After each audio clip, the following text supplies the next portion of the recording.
Today on New York's big stage, it's a matchup of two of baseball's best pitchers. Now in his sixth season, Madison Bumgarner is the Giants' ace and a three-time All-Star and World Series MVP. Noah Syndergaard made his Major League debut last May, and he's quickly become one of the most dominant pitchers in all of baseball. It's all about the pitching, final game of the series, and it's coming up next.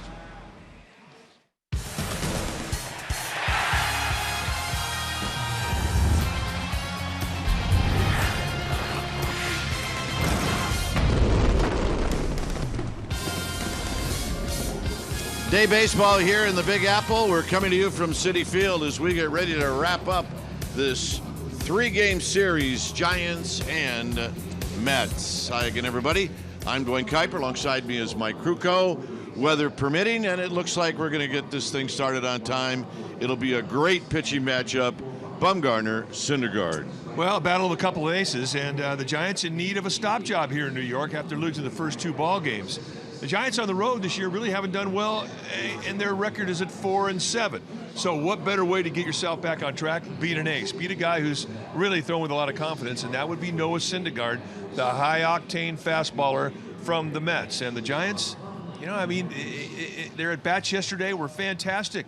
They came up short, but they left the ballpark feeling pretty good about what they accomplished in the batter's box. They'll have to do the same effort today. All right, terrific pitching matchup today here in New York City, Bumgarner and Syndergaard. Stay tuned. We'll take you to our CSN Bay Area studios for an update, and we'll do that right after this.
Giants baseball on CSN Bay Area is brought to you by Jack in the Box. Taste the Baconlicious Sourdough Bacon Ranch combo only at Jack in the Box. And by Toyota, the full-line automaker with the longest-lasting vehicles in America. Toyota, let's go places. Here looking outside Citi Field as we get ready for Giants-Mets baseball. Our game time weather is presented by the Santa Cruz Beach Boardwalk. The boardwalk is open. Visit beachboardwalk.com for park hours. A chilly 48 degrees here at the park. You see light winds, humidity very high. And right now we're watching a light rain fall here at Citi Field. Let's take a look at Bruce Bochy's lineup. It'll be Span, Pagan, and Duffy. Buster Posey will be the cleanup hitter. Belt has been red hot over his last 8 games. And it's Pence, Crawford, and Tomlinson. And hitting ninth will be Madison Bumgarner. On the hill today for the New York Mets will be the 23-year-old right-hander Noah Syndergaard, 6'6", 245-pounder out of Mansfield, Texas. Got just about a year's time at the big league level, and he has been quite impressive in that time. Comes into this start with a 2-0 record, a 1.69 ERA. Look at the strikeouts, 38 strikeouts against 4 walks in 26 and 2/3 innings. And you say, well, how does he do it? Well, he does it with arguably the best fastball in baseball. He'll average mid to high 90s, more highs than mids. He's got a curveball, slider, and a changeup, but you're going to see the slider most of the time, and it'll be low 90s. I mean, that itself is sort of freakish. And he thinks strikeout. He will come right at you. A strike thrower, as you mentioned, just 4 walks against those 38 strikeouts. Lifetime against the Giants, he is 0-1 with a 6 ERA. He gave up 4 runs in a 6-inning performance. That's the only time he's ever faced San Francisco. And he is throwing with a lot of confidence right now. He is the ace of this staff.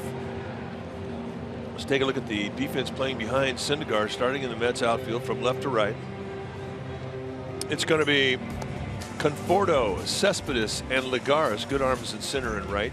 Flores in right and the left side of the infield. Walker and Campbell on the right side. And Kevin Plawecki will be in the squad, putting down the signs.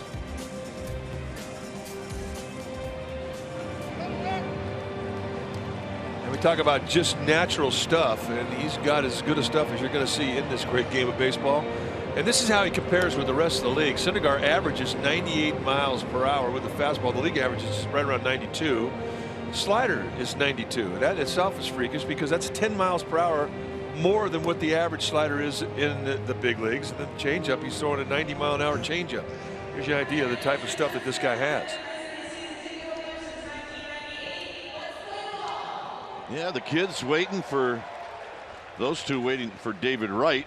And David Wright comes out and says, hey, you could be my kids. You're about the right age. Let's go. These ball players are scaring me. Plus, I'm cold. Mom's got some hot chocolate waiting for us. That way, down there. Get out of here. So, under a little rain, Syndergaard's going to throw the first pitch of the game, and it's outside. And as advertised, first fastball out of the gun at 98. So in a game that this morning when we woke up we never thought would get started on time, it doesn't. It's just 2 minutes late. That's all. Ron Culpa behind the plate. Conroy, Morales, and Nauert first to third. Now Ron Culpa, the plate umpire and crew chief, he's a good zone if you're a pitcher. It's a big zone with nice corners. So is this a big zone crew? It really is. I mean, from a pitcher's perspective, this is one of the better crews in the game in regards to strike zone. And you especially appreciate a bigger zone on getaway day. Giants will leave New York and head to the second city in this road trip, to Cincinnati. Span fouls it back. He's hitting .256. He's 1 for 7 in the series. I didn't like to hit in this weather. Did you like to pitch in this weather? Absolutely loved it. You never had a problem as a pitcher getting warm. I mean, it was like this all the time in San Francisco. I mean, you didn't get the rain, but you got fog. And anytime it's a bad day to hit, it's a great day to pitch.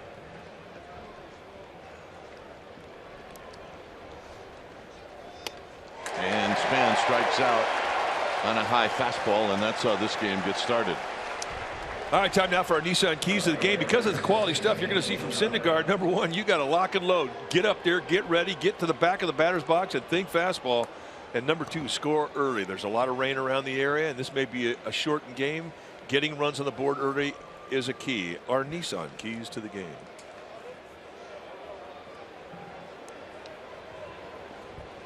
Yeah, people came prepared. This is not the folks around here's first rodeo when it comes to coming to the ballpark in this kind of weather. Here's Pagan hitting at 315, and he takes a strike. So far, it's been all fastballs from Syndergaard, and he's a get it and go guy. He is not Jimmy Jack around. Duffy to follow. This is fouled out of play. When Syndergaard faced the Giants last year, he got no hit. It was Chris Heston's no hitter.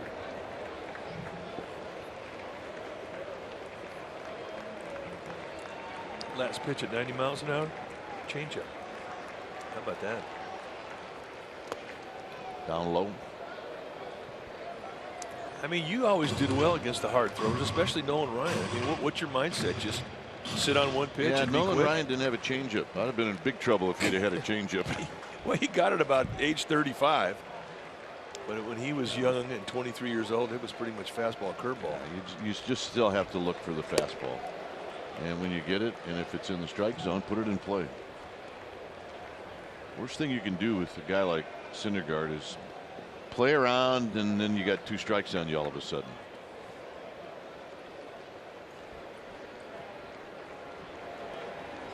Outside, 3-2. At 6'6", you can see it with his motion what he has crafted in his young career. A very compact motion. There's a very short take back step, stays very erect and balanced as he gets gathered to come to home, and because of that, I mean, it's a very quick motion. It's a repeatable motion. And Pagan lifts it high and foul and out of play. It all starts with his take back, not a big step, and then directly lift that leg up, a very high erect position. And at 6'6", you can see he's got a long stride, but when that foot hits the ground, that hand's in an outstanding position. It's up, and the catapult is set. And the walk.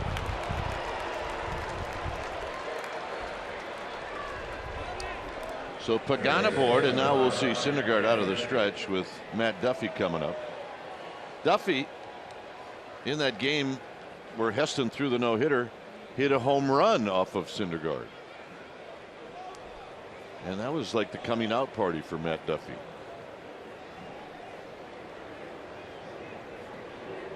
And at that point, he started to play every day at third.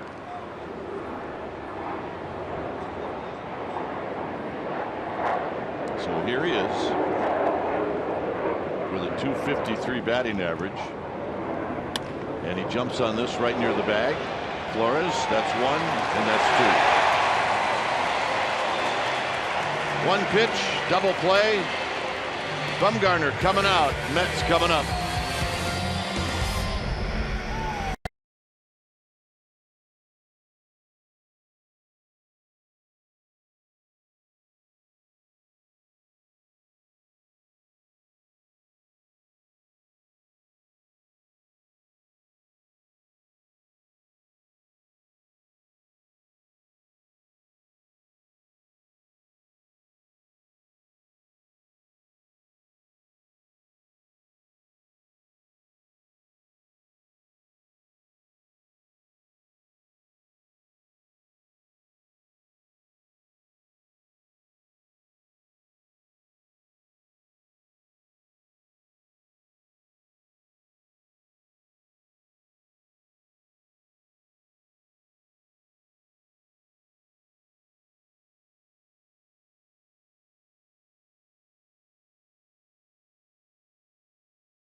Up empty in the top of the first, and now it's time for the Mets to face Bumgarner. And here's the Mets lineup. It'll be Lagares in center field, followed by Wright, and then the guy the Giants have not figured out, and that's Michael Conforto. And but not just the last 2 games, over his last 7 games. Look what he's done. It'll be Cespedes, Walker, and Flores. Plawecki is going to hit 7th, and it's Campbell and Syndergaard. On the hill today for the Giants will be their ace, Madison Bumgarner, 6'5", 250-pounder. He's 26 years of age, and he's a 6-year veteran. This is what he has done in 5 starts, 2-2 with a 3.64 ERA, 38 strikeouts at 29 2/3 against just 10 walks. How does he do it? You're going to see a low 90s fastball from a low 3/4 arm slot. It has a natural cut to it. He can enhance that cut. He can throw a slider, a curveball, and a changeup. Lifetime against New York, he is 3-0. And he has never faced him. Well, I guess he faced him once in San Francisco. I had no decision. But anyway, he's 3-0 here at Citi Field. He's never lost with an ERA of 0.78. Time now for our Togo's big play the Togo's way. And Madison Bumgarner Monday against the Padres went 6 2/3, 6 hits allowed, struck out 9. He was the winner in that game. And what we've seen the last couple starts with Bumgarner is he's starting to get a command of the fastball, something that really was elusive to him all spring. Didn't have great mechanics with the fastball, and they were all starting to come. And that was a good sign. That was our Togo's big play the Togo's way.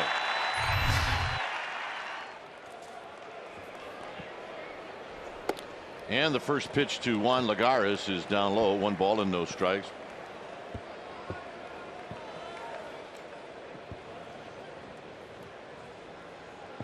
Lagares hitting .281. And he takes a strike. He's 0 for 6 in his career against Bumgarner. Playing in right field today.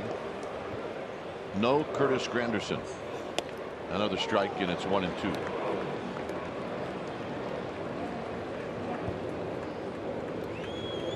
Pretty straight away defensively from the Giants. They bring Bell off the line at first. That's about the only move. Just outside.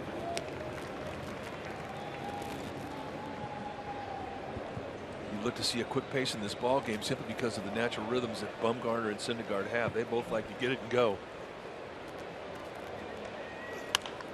High and foul down the right field line and out of play. Let's take a look at what the Giants are putting out on the field defensively, how they set up, starting from their outfield from left to right. It'll be Pagan, Span, and Pence. Crawford and Duffy on the left side of the infield. Tomlinson and Belt on the right side. Joe Panic getting another day off with a sore groin. Buster Posey will be in the squad putting down the signs. Foul again.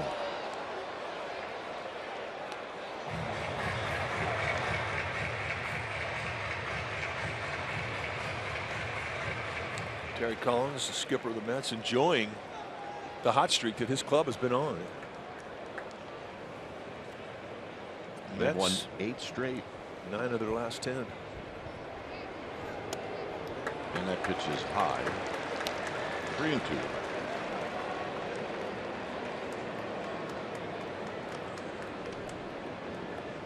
And right now the Mets own New York.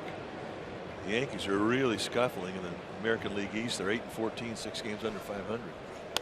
And a shot to left, and it'll be Pagan who plays it on a hop. And Lagares is aboard with a leadoff single. That's an outstanding play. With as wet as this field is, you're going to get balls that are going to skip, especially line drives.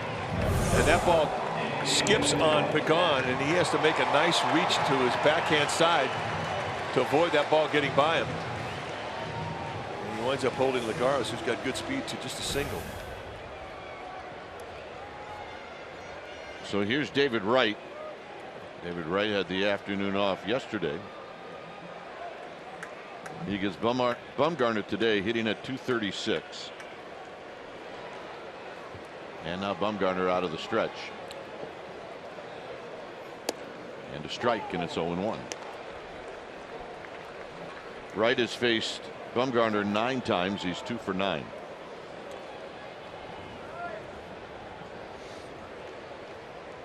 On deck is Michael Conforto, which is high.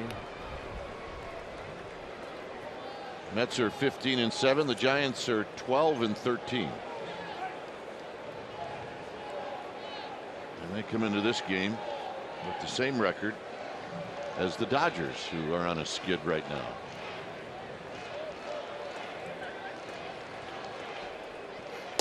Swing and a miss. 1-2. Dodgers have lost 6 straight.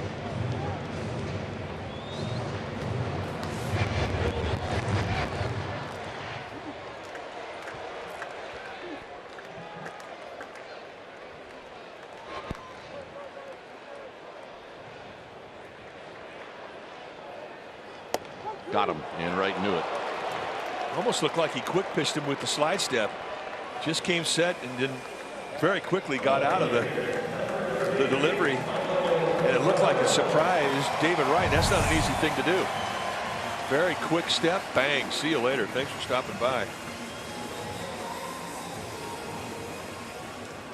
So here's Conforto. Conforto in the game on Friday night went 2 for 5, scored 2 runs, knocked 2 in, and then 3 for 4 yesterday with 3 RBIs. And here he takes a strike, and it's 0-1. Well, the one thing the Giants have not been able to do with Conforto is upset his balance. I mean, his lower body is just so slow, so calm right now, and he's been on everything. The back leg is timed to everything they've thrown at him.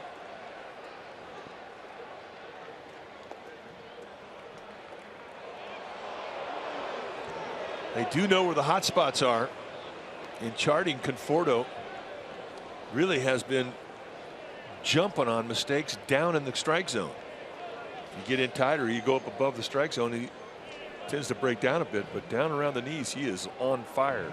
He hit a ball over Pagan's head yesterday that was 4 inches off the plate.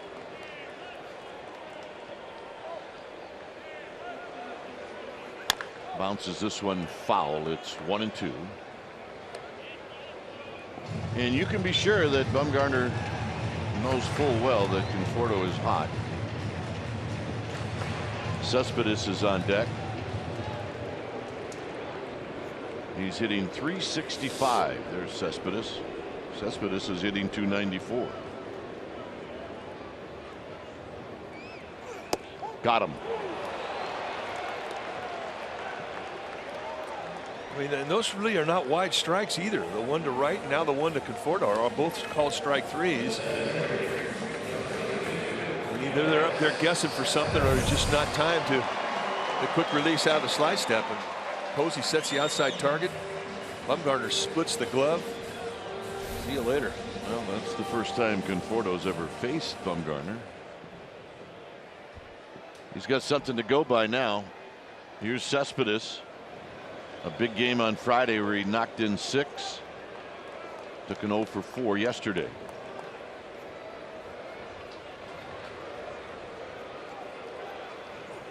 In tight, 1 ball and no strikes.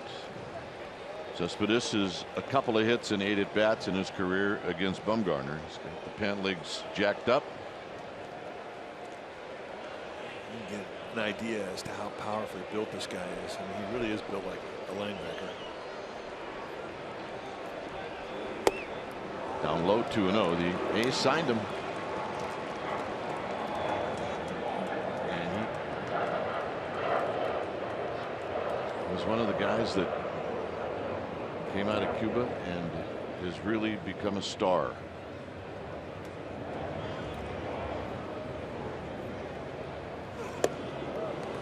Two balls and 1 strike. Well, he was the difference last year when the Mets made their run to get to the World Series. I mean, once he joined the club, the offense just completely did a U-turn. And they rode him deep into October. Off his foot, foul. Hit that ball hard, and you can see Cespedes hacked off, but it happened. Yeah, they rode him, and then Daniel Murphy took over in postseason. Now let's see where it gets him. Above the guard, of course. The guard doesn't. It never works. If he'd have put that guard a little higher, it would have hit him below the guard.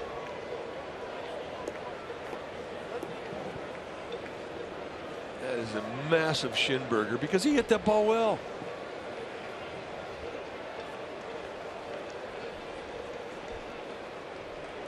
I think we're going to have another one made up, Mr. Cespedes.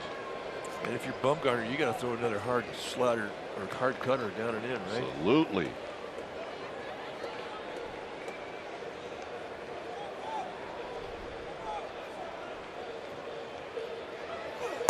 And he does. And it's 3-2. And now the runner at first, Lagares, will be on the move. Neil Walker is on deck.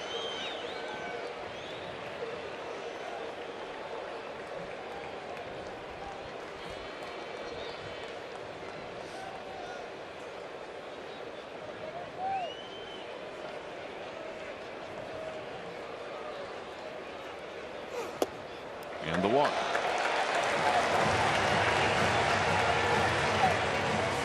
He stayed in on him the whole at bat. Here's Walker.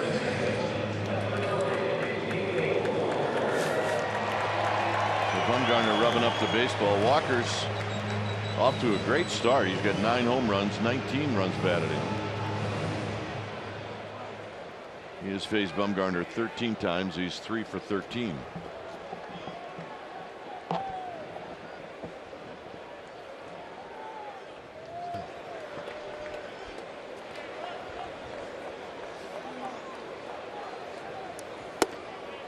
A little low. 1 ball and no strikes. Outfield pretty much straight away for Walker.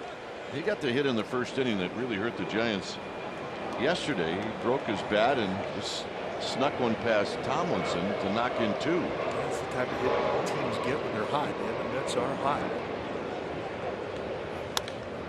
This is skied out to right. Pence is digging, and now he slows down, and he'll make the catch. Bumgarner strikes out 2, strands 2. Giants are coming up, and Buster Posey will lead things off.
Giants baseball on CSN Bay Area is brought to you by AAA.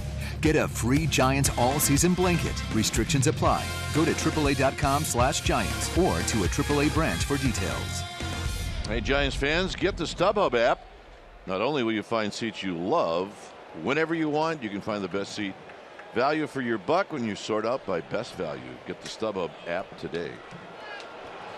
Here's Buster Posey, no score. Posey takes a strike. Buster hitting .273 with 3 home runs, 7 driven in.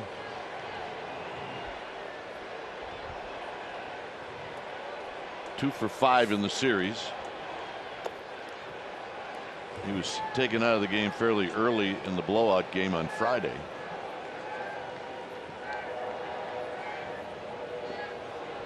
He's had a couple of lifetime hits against Syndergaard. And he rolls it foul. Fastballs are not a problem for Buster, no matter how hard they throw.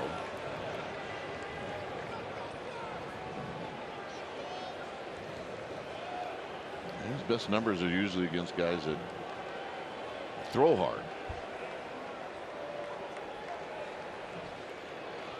Belt to follow.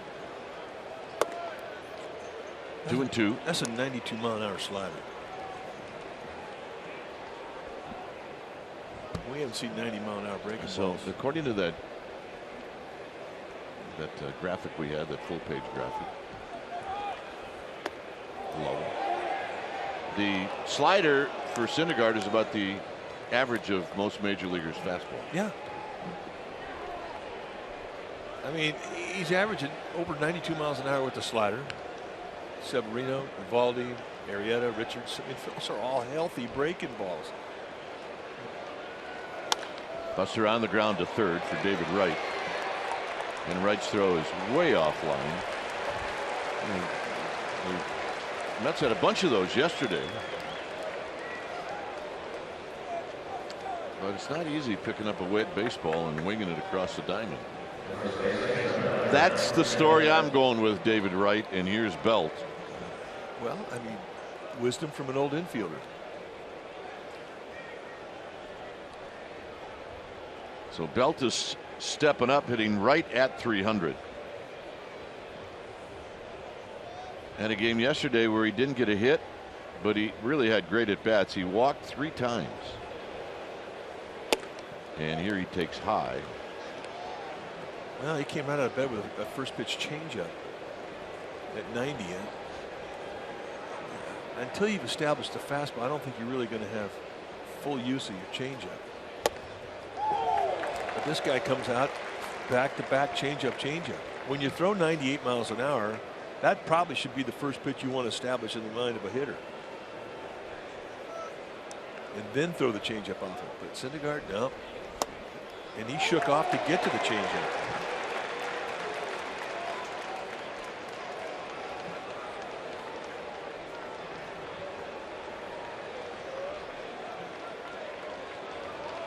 Pence to follow. Got him. 97-mile-an-hour two-seam fastball.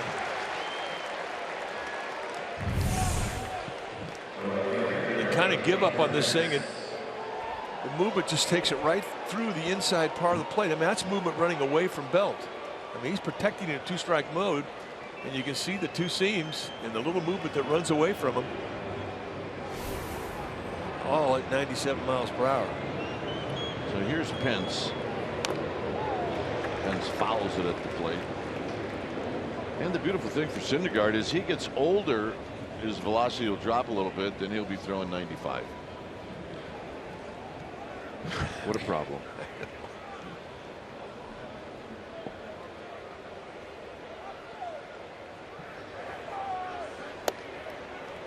Pretty good pitch.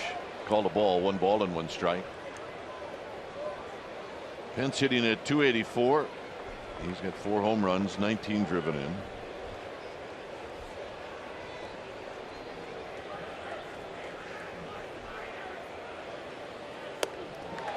One and 2. The Mets got Syndergaard from the Toronto Blue Jays. Remember the trade that sent R.A. Dickey, the knuckleball pitcher, to Toronto. Well, how's that working out? Syndergaard is working out pretty good.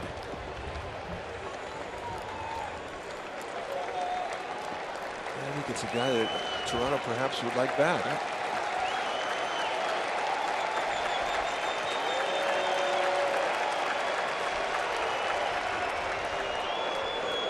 I don't really think Toronto should make that call.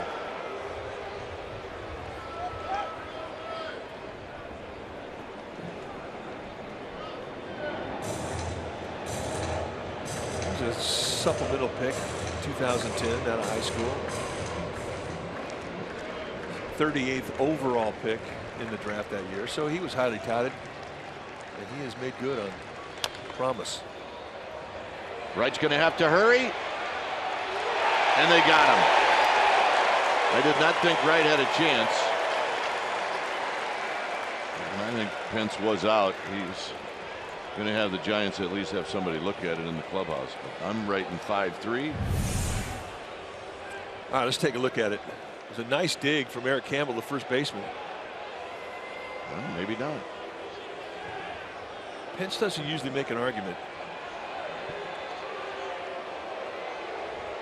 Well, if he hit the bag, I think he beat it out. And I think his toe was slid into the bag, and I think it looks like he has a chance. Although we're 0 for April, but this is May. Yeah, it's May. All right, does the toe hit the base?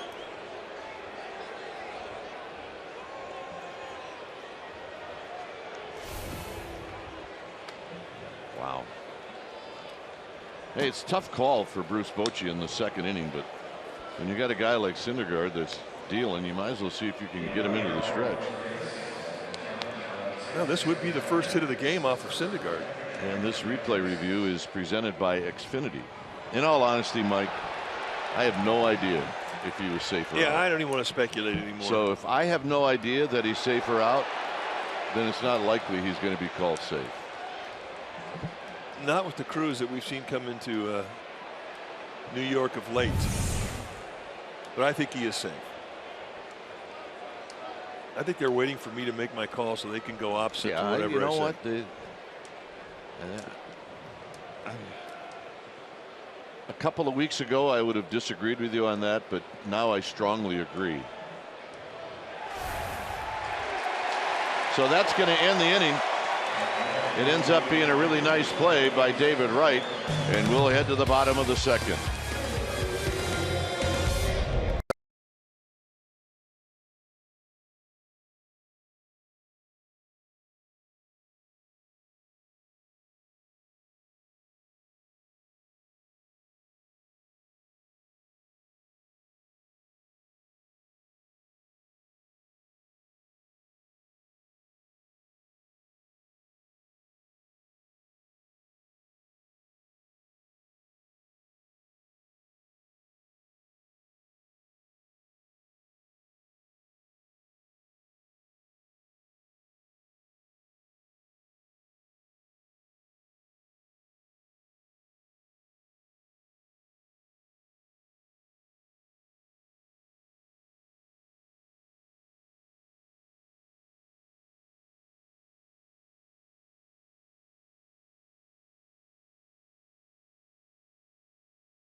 Stories on this date in 1883, the New York Gothams played their first game in franchise history, and they beat the Boston Bean Eaters 7-5. The Gothams later changed their name to the Giants 2 seasons afterwards. That's our McDonald's True Stories. I don't think the Gothams needed to change their names. I think the Bean Eaters probably should have been the first ones. Well, I kind of like the Bean Eaters. The Gothams. Hey, this has popped up. A lot of foul territory here, but Duffy's going to run out of room. Look, the Gothams, that name lives on. There's 2 great places in our ballpark called the Gotham Club. Yeah. And the Gotham Club back in San Francisco at AT&T Park, named that way because of the history. And then back the Giants were once called the Gothams. You can go down on Haight, and you can go to the T-shirt shops, and you can buy New York Gothams T-shirts. Yeah, and then in the Haight, they also have the Bean Eaters T-shirt shop. I wouldn't doubt it. Span coming in, and he makes the running catch. Flores denied, 1 out. Well, it's making our forward right choice. And why not? You're not going to get great footing out there. It is a wet field, and you needed a good jump. A broken bat, jam shot, fly ball. But Span had a nice jump, runs it down, and that's our forward right choice. And watch Denard Span work. Get after it, Denard. Here's Kevin Plawecki.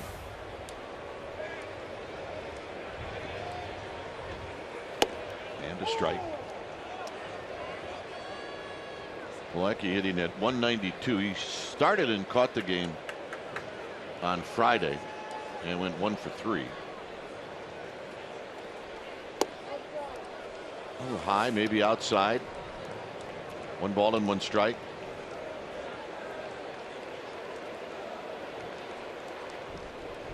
Yeah, there is a t-shirt shop in the hate. It's got everything. How to play, everything. Yeah, it's got a bunch of minor league stuff. Yeah, t-shirts from minor league teams that were in the 40s and 50s. Oh, it's great. Yeah, very cool.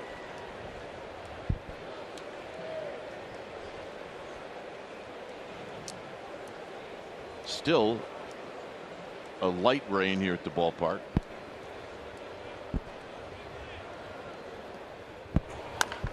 Chop to Duffy. See if Duffy gets a dry ball. Not a problem.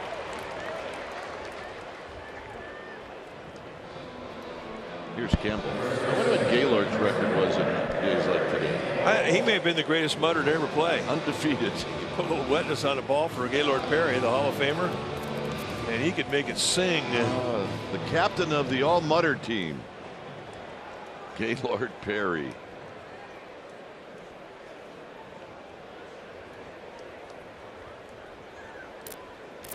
Gaylord's going to have a statue. Yes. Yeah. I cannot wait for that day. And it will not be in the Cove, and it will not have any type of liquids coming out of his right hand. We thought it'd be great. Put it in the Cove, have a hold of a baseball, and have a little fountain coming out of the baseball. Perfect. But that idea got shot down. One of many ideas that we've had that have been shot down. Campbell, 2 balls and no strikes. I think G kind of liked the idea. Yeah.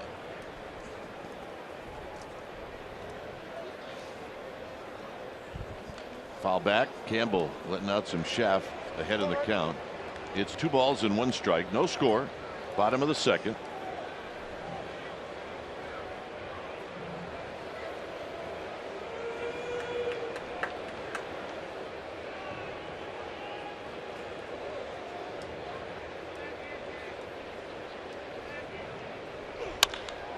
Base hit. So a 2-out single for Campbell. And that'll bring up Syndergaard.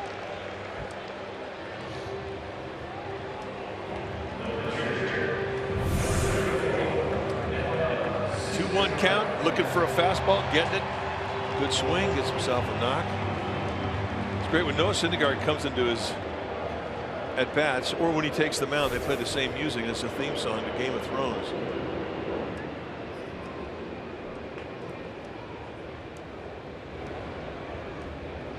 So Syndergaard's 0 for 4.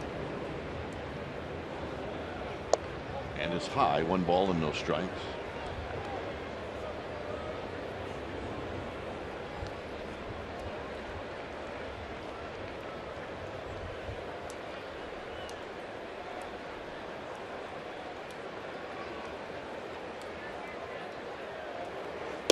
Outside corner call, strike.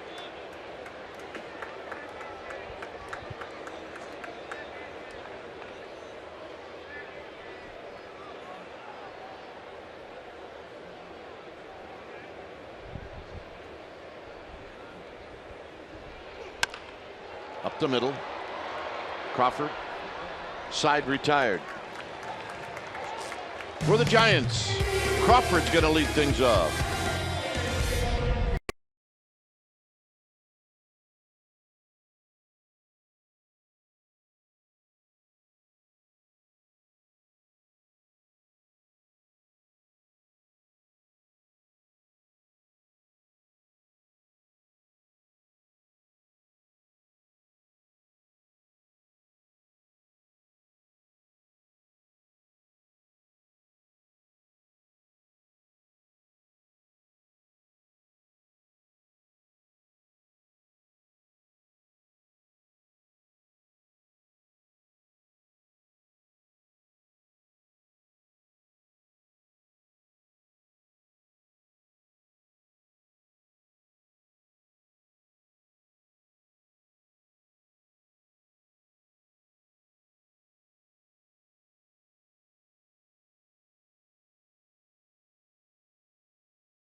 Bounce Baseball on CSN Bay Area is brought to you by T-Mobile. Get major league coverage. T-Mobile has doubled its 4G LTE in the last year.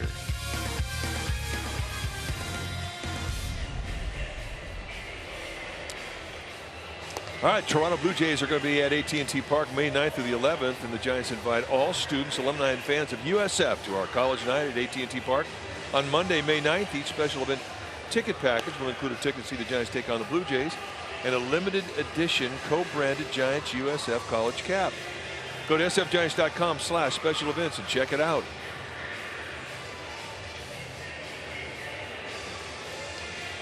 And it'll be Brandon Crawford to lead things off.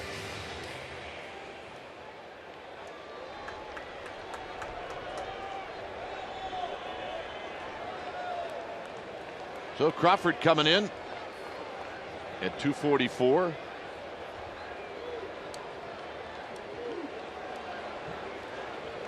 And a swing, ain't gonna miss.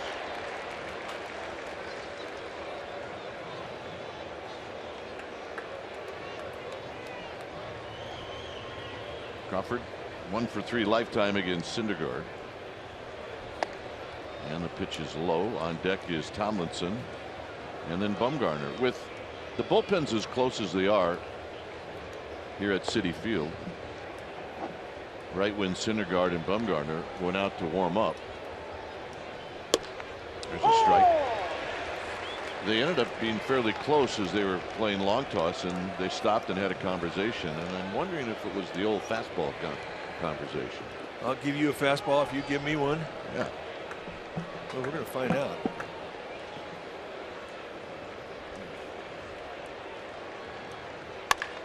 And the first hit for the Giants comes from Crawford as he turns on a 97-mile-an-hour fastball. That's after he just got through seeing a changeup. So a nice quick bat. I think the pitcher will start falling for Crawford. You're exactly right. I agree. He's been squaring up a lot of balls. Hadn't had a lot to show for it. There's a 4-seam fastball. No, that's a 2-seam fastball. I beg your pardon. Kind of coming right back in, and he just jumps on it at the belt. Tomlinson has never faced Syndergaard before. I'm sure he's got a pretty good idea to get things started. And he fouls it at the plate. Well, if there's ever a swing in the Giants team that's built for high velocity fastballs, you're looking at it.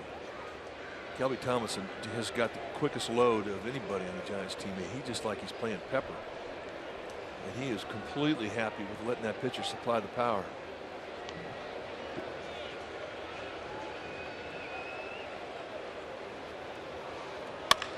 Wraps this one right at Lagares, who's going to put it away.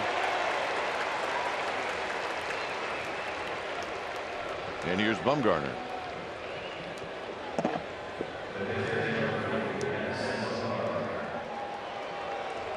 Bumgarner 2 for 11 on the season. One of the 2 hits, the home run off of Kershaw. Bumgarner digging a hole like Boog Powell used to. He's still digging it. And Bumgarner asked for time. Bumgarner may have gotten in there and said, "Did I look for a sign or not?" There'll be no sign. Swing away. And a strike, and it's 0-1. So there's your fastball challenge at 98. A little 2-seam movement on it.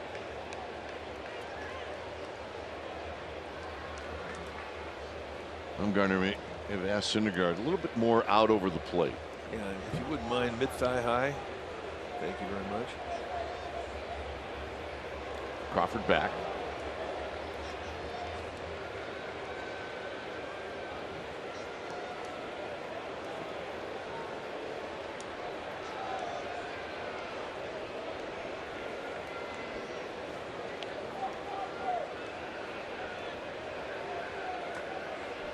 Crawford goes, swing and a miss, throw down to second, is not in time. So give Crawford his first steal of the year. Think about this Mets team. I mean, and a lot of young pitchers are the same way. I mean, they don't really pay that much attention to getting quick out of the stretch simply because They think they'll strike the next guy out, and they have that type of cockiness about them. Well, that's really a high leg kick from a guy 6'6", and that's an enormous jump for Crawford. I mean, he really timed it right, got a great jump on it, stole it easily. Bumgarner taps it foul. It stays at 0-2. So fastball, slider, slider so far as what Bumgarner has seen in 3 pitches.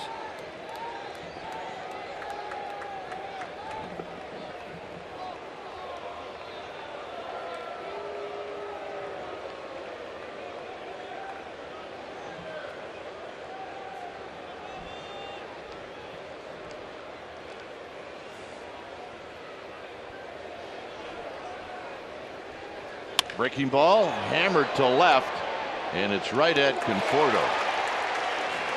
So a couple of line drives here in the 3rd inning, and that'll bring up Span.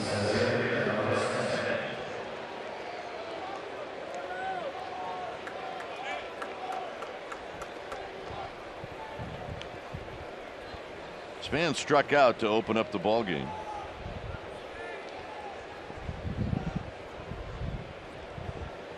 I think it's getting colder. It is.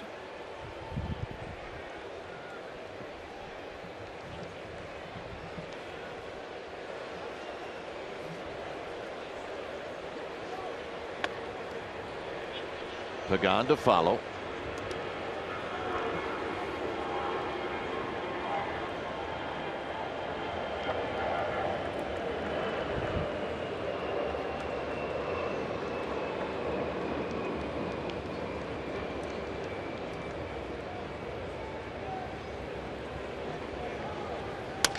Slowly hit. It's going to be Campbell to Syndergaard, and he got the bag, and that's going to end the inning.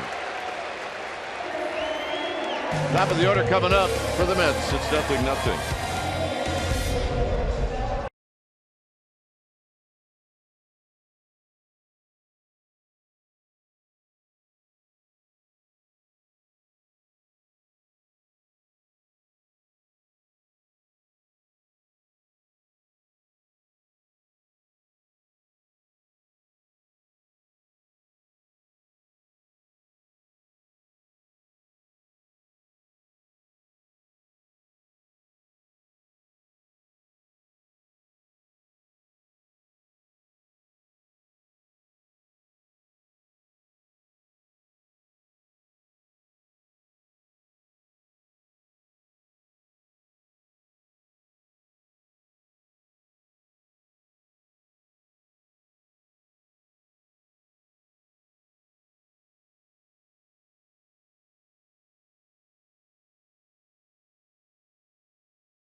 Bottom of the 3rd inning.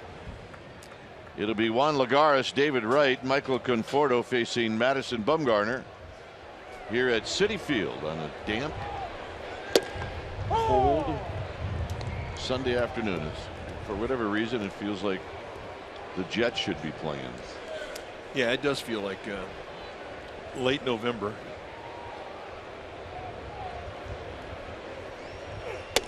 Lagares opened up the bottom of the 1st with a base hit. But it's not going to rain on their parade. We saw those folks in the lobby of the hotel as we were getting on the bus. Hit high and foul and out of play. The really great thing about baseball fans, Giants fans, they ask us if we think the game's going to be played and if the weather's going to be okay. This is hit on the ground, a foul ball. Little hesitation by Paul Nauer. Wow. Started to go the other way. Now let's take a look at it. That's a no. That's a fair ball. Ball hit before the bag and it went over the bag. Giants catch a 2-base break right there. It's not a reviewable play. Doesn't have to land at fair ground. Just has to go over the bag, and it looked from that angle like it indeed did.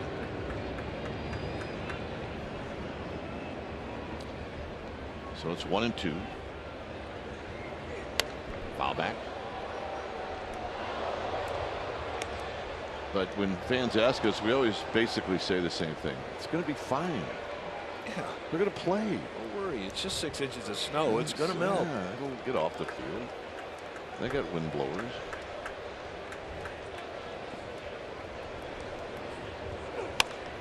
Popped up. Duffy will call off Posey. In out west they call them leaf blowers. Here, snow blowers. You just blow the snow right off here. Well, they were taking the blowers and they were blowing dirt off the tarp today, which I had not seen before. No, I didn't either. Take care of your tarp in this neck of the woods. You mean the leaf blower that follows us around the country Yeah. when we're having coffee in the morning? The stalker. Here's David Wright, who struck out looking. That's the first pitch high.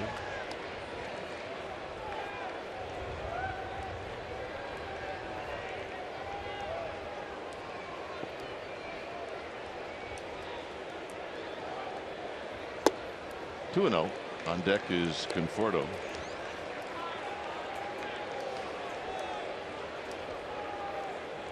Bumgarner's 2 strikeouts came with nobody out in the first, and both were looking.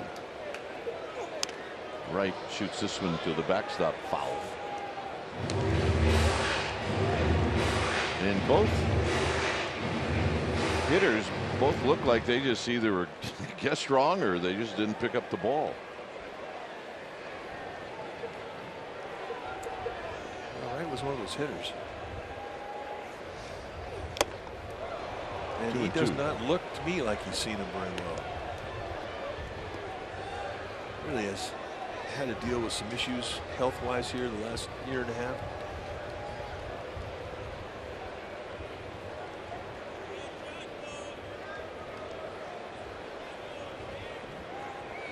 Two-two pitch. 3-2. David Wright was the poster child of this franchise for a long time. And he really is a great ambassador for the game. And there's no doubt in my mind when he decides to hang him up, he's going to have a job in baseball. And basically will be able to do whatever he wants. He really represents the game well. And the walk.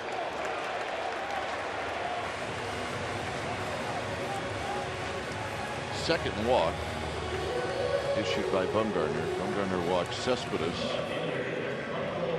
in the first. So here's Conforto, who stared at one and was called out in the first. He hasn't stared at many in this series.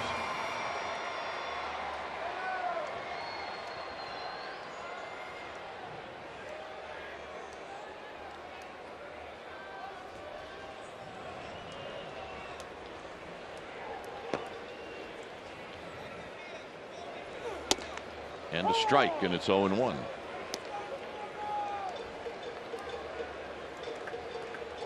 Giants are just learning Conforto, so you're not seeing a lot of defensive change in what would be a normal alignment of defense. He hasn't played against all lefties this year. Look out, it's a ball and a strike. Well, that's all going to change. I mean, he's the type of hitter who's not going to have any days off.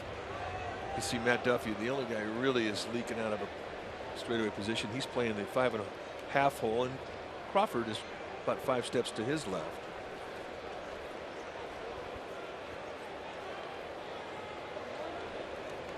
Right with his lead. 1-2.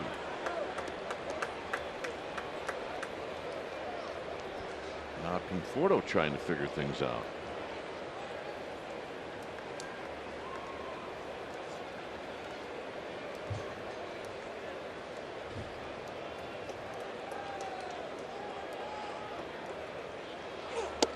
Outside 2-2. Cespedes is on deck. We're in the bottom of the third.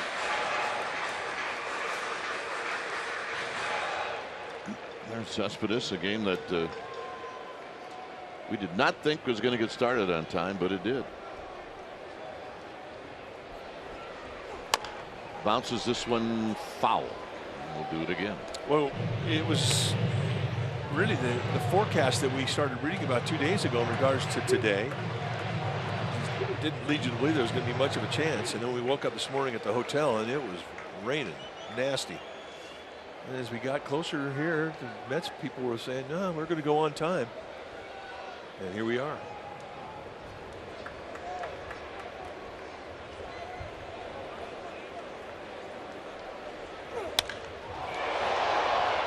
Skied out into left center field. Pagan says he has it, and he does.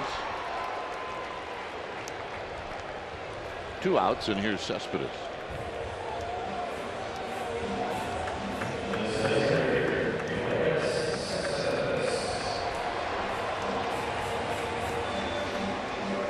Cespedes drew a walk in the first.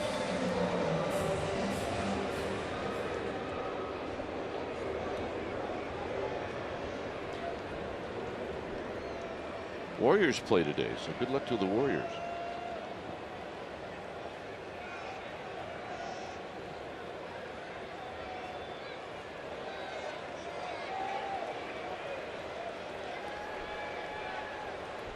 Wright has a couple of steals and a challenge, and it's 0-1. Right across the letters at 92. I mean, that's his strength. Mistakes up, diddle away. I mean, he lives out there, and he can cover 5 inches off the plate away, still take you out of the ballpark to right field. He's got that kind of hand strength. Fair ball down the left field line. And Pagan, it'll be up to him to dig it out. And they're going to hold David Wright at third. Yeah, that's a pretty good play right there. With 2 outs, you're going to get a good jump. And another example of how Pagan, who played center his whole life, now this year asked to play left field, and really has learned the footwork. As he gets to this thing, he knows what's at stake. Gets to it quickly, sets up quickly. And he prevents Wright from scoring. If there's a bobble at all, Wright's going to score. So here's Walker. Walker popped out to Pence to end the first.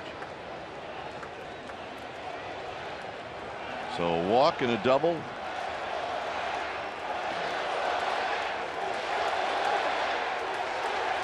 And a ball line foul as Walker hooked it into the seats, and it's 0-1. Look out.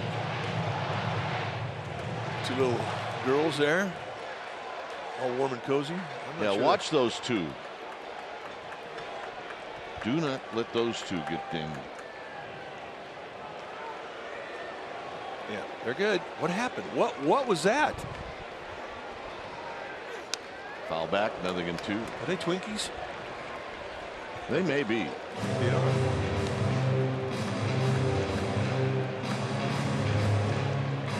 We're not the Twinkies experts. That would be Dave Fleming down in the radio booth. Yeah, he's got twins. Daughters Katie and Carter.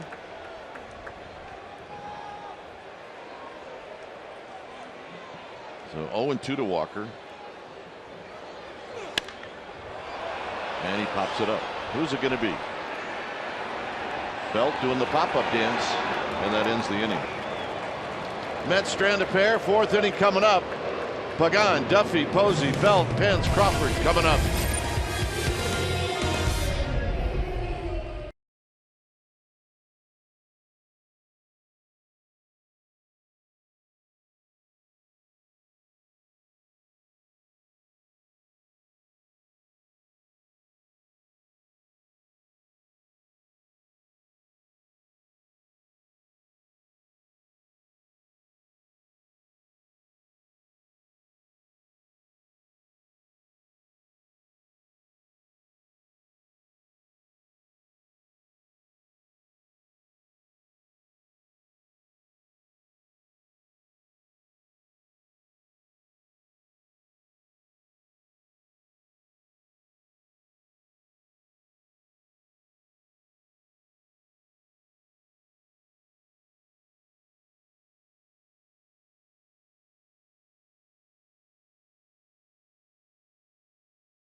Petco quote. It's Bruce Bochy talking about Jake Peavy and Matt Cain. He says, well, I've seen some good things, and both of them are close. I think these two, when all is said and done, they're going to get their wins and help us out a lot. Yeah, he will not throw two veteran guys under the bus. He's going to let them figure it out if he can. Well, they've got track records, and just hoping that pretty soon things do start to turn for him. Pagan drew a walk in the first. Here he takes a ball. Syndergaard thought he had a strike. It's 1 ball and no strikes.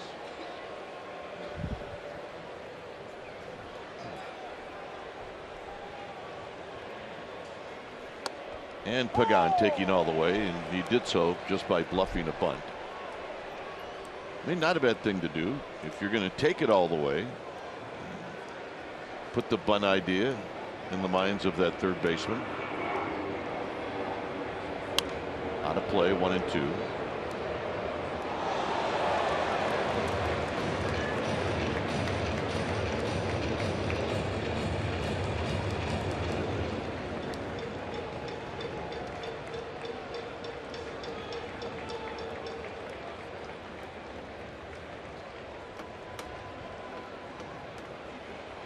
Got him.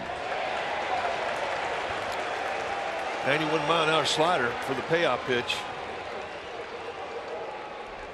Here's Duffy. You know, it just sort of rolls off our tongue. It's just such an unusual pitch to see a slider throwing at that velocity. Imagine a 91-mile-an-hour pitch that has straight down break to it. I mean, it should be a law against that, really. Here's Duffy. Duffy looks at a strike. But the fact that Syndergaard has the high velocity stuff, and what we've seen today, we haven't seen him throw many curveballs, but the slider and the changeup, he's got a nice command for him. You can see why he has the strikeout total that he had coming into this game. 38 strikeouts against 4 walks. He's now got 40 strikeouts against 6 walks. But as compact as he is, I mean, he has a very repeatable motion.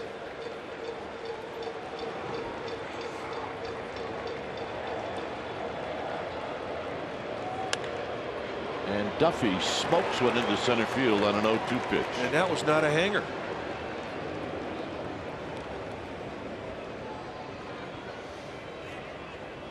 If you're Syndergaard, you're thinking, how did he hit that?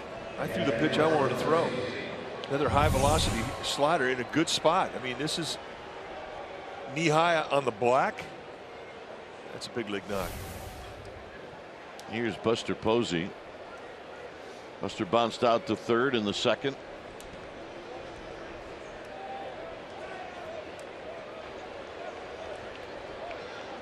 See if Duffy has thoughts of going. He's got a good lead. He had a leaner going towards second base too. Crawford stole second in the third. So maybe the Giants feel like that's something that they take advantage of with Syndergaard.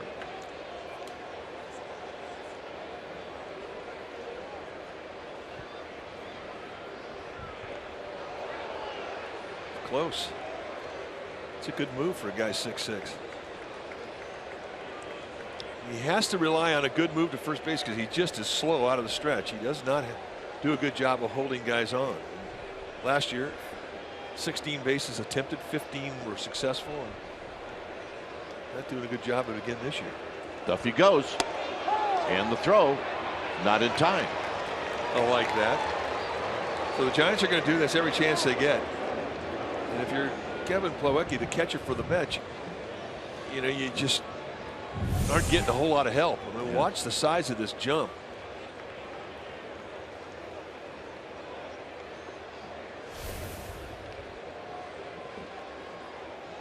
So Buster took the pitch. It's 0-1. And Plawecki didn't have a great arm either. I mean, he needs all the help he can get. Posey goes the other way and a base hit. Duffy had to stop. It'll put runners at the corners with 1 out for Belt. You have to make sure a line drive gets through. You're taught to freeze on it, and Duffy, his instincts were good. one of those situations where if it's 2 outs, you're going to go. You can see he's got a freeze. Now he goes. And in that little hesitation right there with the arm of Lagares in right field, you're not going to challenge with 1 out. With 2 outs, he's gone. Yeah, and I don't think he would have gone. Well, he may have gone, but I don't know. Even if he'd have got a good jump. Well, Belt struck out. He was late on a couple of fastballs, so he's going to have to gear it up to get that run in from third. And it's outside, 1 ball and no strikes. A couple of guys from Texas going at each other. Syndergaard, Belt.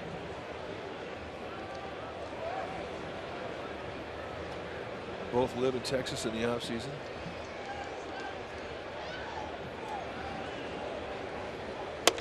Belt with a half swing. It's 1 ball and 1 strike. Man, that's what a 91-mile-an-hour breaking ball can do to you. It can break a big league swing down. Grind it out. Put it in play with Pence to follow. Duffy at third, Posey at first.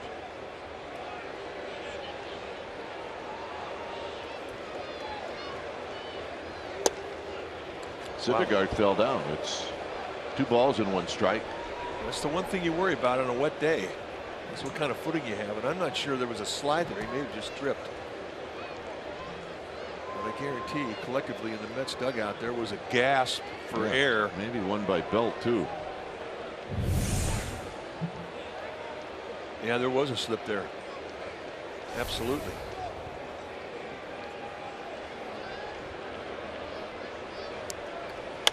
Belt, foul. It's 2-2.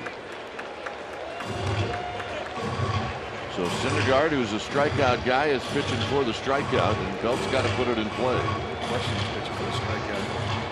And with the 3 pitches he's throwing today, the fastball, the changeup, and the slider, they all can strike you out.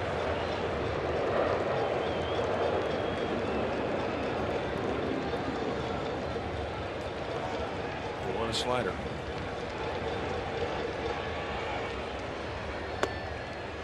Rain 2. Not helping him out. Well, that's what he did yesterday. 3 walks. Battled DeGrom, battled their bullpen.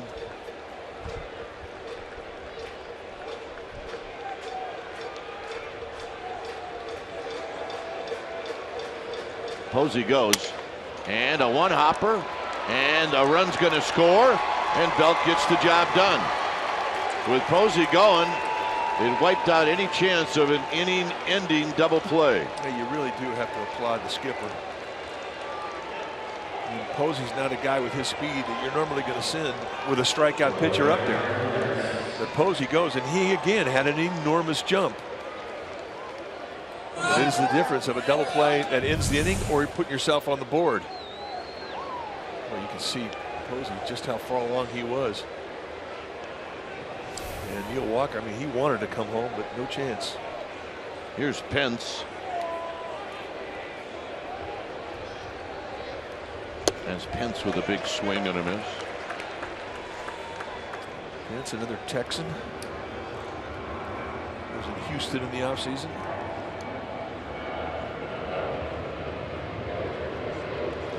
Posey at second. 2 outs.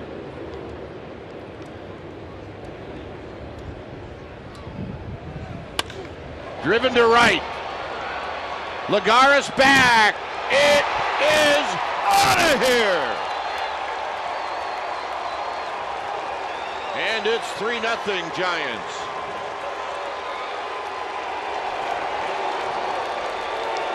You do not see Hunter Pence hit too many balls close to the line in right field out of the park. But I guess 98 does that to you. Well, it's going to supply the power. You open him up with the slider, then he comes back with a fastball on an 0-1 count. They leave it out over the plate. And at that velocity, you can barrel it with as strong as Pence is, and you can take on any right field. So here's Crawford, home run number 5 on the year for Hunter Pence, and Crawford takes low.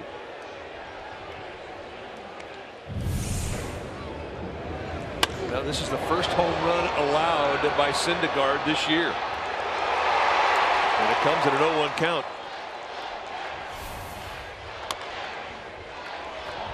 Crawford rolls it foul. Impressive swing of the bat. You'll see Pence hit balls to right center like he did yesterday, that we all thought had a shot to go out.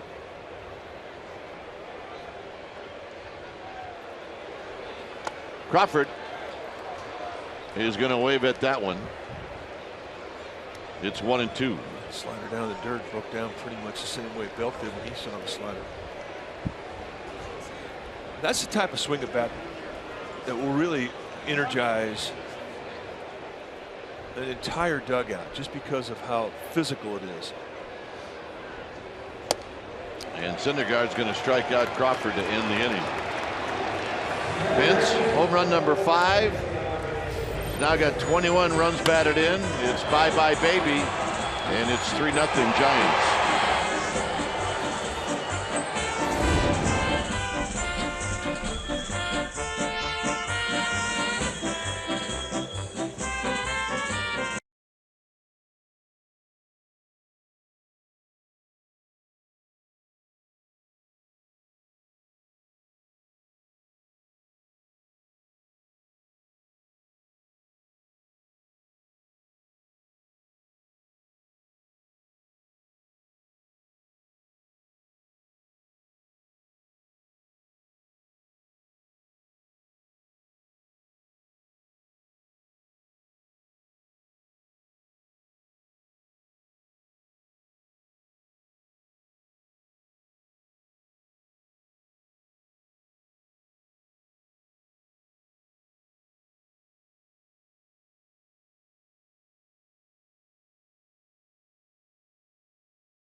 Copyrighted telecast is presented by authority of the San Francisco Giants and may not be reproduced or retransmitted in any form, and the accounts and descriptions of this game may not be disseminated without the express written consent of San Francisco Baseball Associates, LLC. Hunter Pence, 2-run home run. Belt, RBI on a ground ball, 3-0 Giants. And now Bumgarner will go after Flores, Plawecki, and Campbell. And a strike, and it's 0-1. You know, Hunter Pence is one of those guys you can hang any uniform on him, he's going to make him look good. Yeah, he is going to pull the pant legs up though. But the Sunday away jerseys are throwbacks to the early '80s, the ones we wore. That's a good-looking unit. I just think Hunter Pence feels like at any given time somebody might ask him to return a punt, and that's why he wears his pants that way. Well, I think he could return a punt. And he never stops moving out in right field. This is lifted into center field to Span.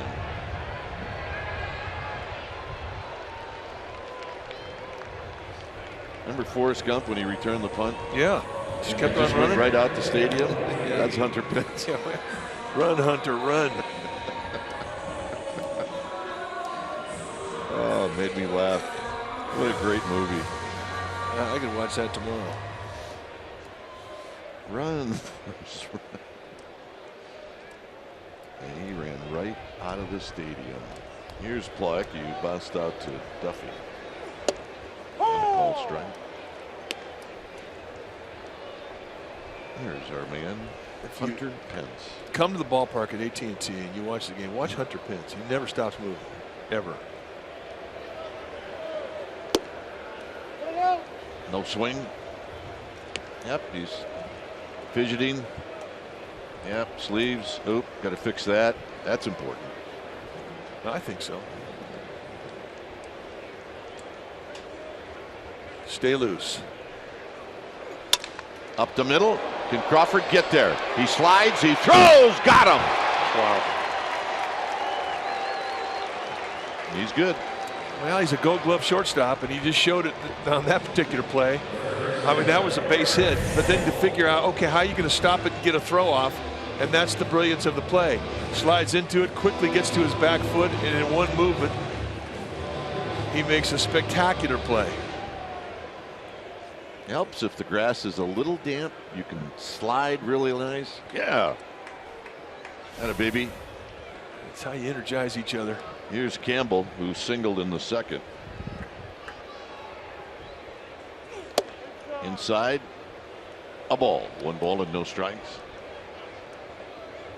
But I mean, the whole thing, the exchange from the glove hand to the barrier, that's the beauty of the play. Yeah. Flawless. At the knees. Brandon Crawford.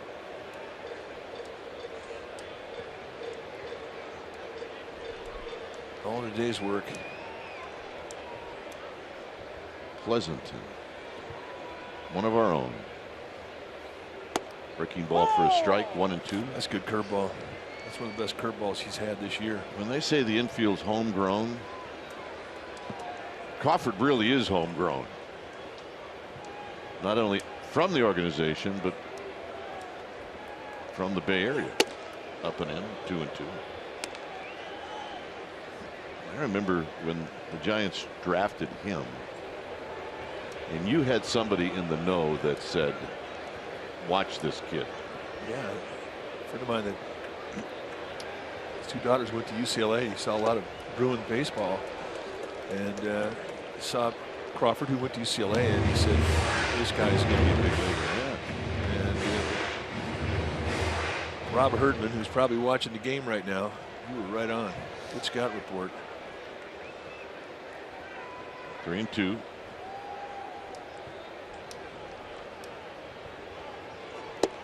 Got him, and that'll end the inning. Take one more look at the play by Brandon Crawford. It's a beauty. And the Giants lead 3-0.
On CSN Bay Area is brought to you by Wendy's. Wendy's Jalapeno Fresky Spicy Chicken and Ghost Pepper Fries are back at participating Wendy's for a limited time. Well, the Colorado Rockies are coming to AT&T Park May 5th through the 8th, and Thursday, Friday are both 7:15 starts. That Saturday, May 7th game, first 40,000 fans are going to receive either a Silver Slugger or Golden Glove Brandon Crawford bobblehead presented by AAA. And on Sunday, May 8th, we're giving away Mother's Day quilted tote bags, the first 20,000 courtesy of Dreyer's Ice Cream. Go to sfgiants.com/tickets and get on board. Brandon Crawford coming back to the Giants dugout after that play, and he got a hero's welcome, as he should. 3-0 Giants as we head to the top of the 5th inning. And Kelby Tomlinson going to lead it off.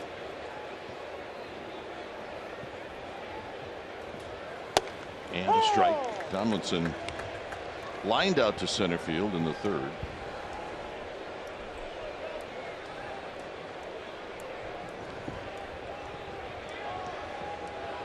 So Matt Duffy, he shake his head. Nobody can do that. Look out.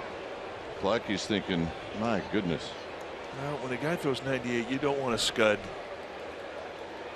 You know, and you're thinking halfway into the ball being thrown to you, how do I block this? And in the end, he just tried to get out of dodge. And he winds up getting hit right on the right hand. Yeah. The backside. Tried to get it behind him, but he couldn't get it there in time. Ouch. If it was 95 degrees out, that would hurt. But given the fact that this game started out at 48 and it's probably dropped about 5 degrees since then. Well, Plawecki's tough. And, I mean, you can't play that position without just a natural toughness. But he's having a hard time shaking this thing off. Warriors Playoff Central with live Warriors pregame coverage is airing right now on CSN Plus. CSN Plus can be found on Comcast channels SD 105 and HD 780, DirecTV 696-1, and AT&T 771 SD and 1771 HD. If you can't find CSN Plus, log on to csnvaria.com or call your local cable provider. Sold American.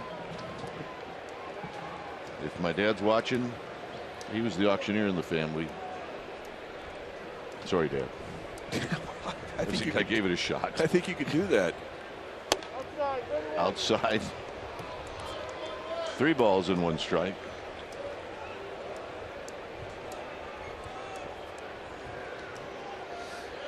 So Tomlinson now can zero in on a pitch. He does, and Syndergaard spears it. 1 out. Sometime the ball will find you, and I think it was one of those cases. Here's Bumgarner. Bumgarner got a breaking ball, and he lined out to left field in the 3rd inning.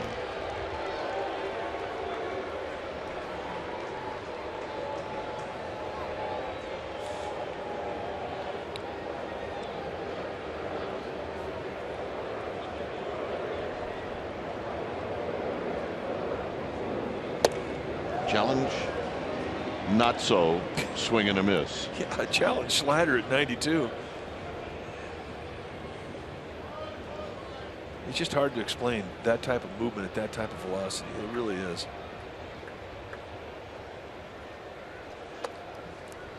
I mean, the first time I'd ever seen it was with Rob Nin, who would throw breaking balls in the low 90s, and it was a bigger breaking ball. Yeah. I mean, it was. I don't even know how anybody even made a contact with that thing. Jason Schmidt, but more of a changeup with him. Yeah, he was fastball changeup. Bumgarner's going up. Well, he says that's the last time I'm looking breaking ball In my life. ever.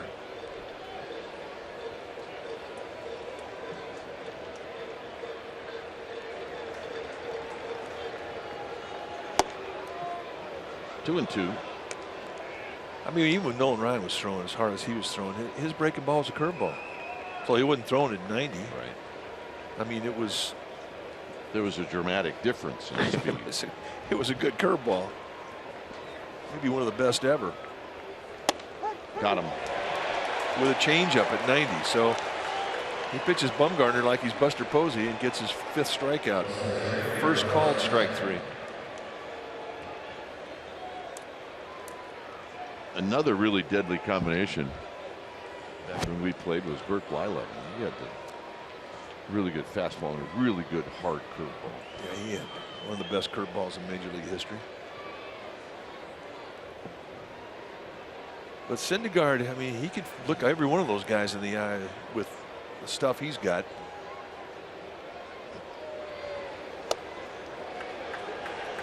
Span struck out in the first, bounced out to first in the third.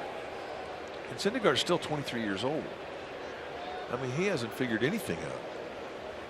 But it's a testimony of the type of stuff that he has, is he can outstuff a big league hitter 4 times. And there aren't many of those guys around. No. When he starts to learn some of the nuances of his position, I mean, he's just going to get better.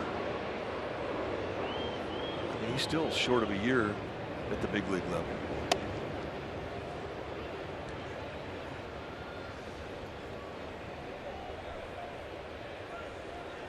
But he's on the map. I mean, opposing teams, when they're playing the Mets, they're looking to see if they're going to see this guy and what day it's going to be.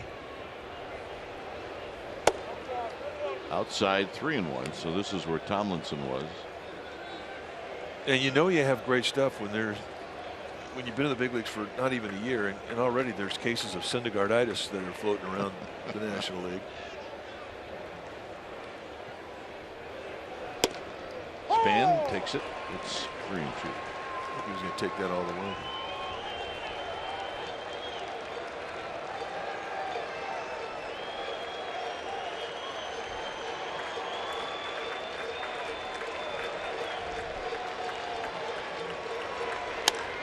Down the left field line, that's going to reach the seats, I believe. Right off the top of that railing. Look out, Michael Conforto. As he was coming over, that ball hit the railing and just took right out after him.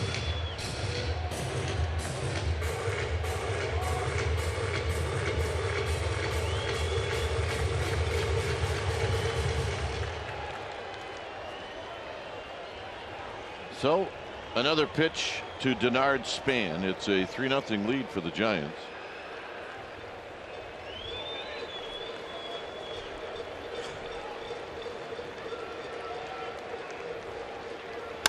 Span on the ground is short where Flores has it, and that'll end the inning. Syndergaard's going to lead things off. It's 3-0 Giants.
MLB.TV Premium. Watch every out-of-market game live in HD on over 400 supported devices. Includes a free subscription to At-Bat Premium. Visit MLB.com for details. Here's Syndergaard, who takes a pitch down and away. 1 ball and no strikes.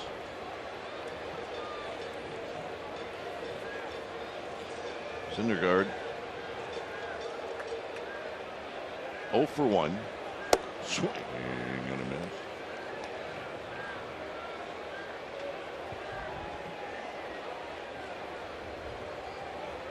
Lagares and then David Wright. 3-0 Giants.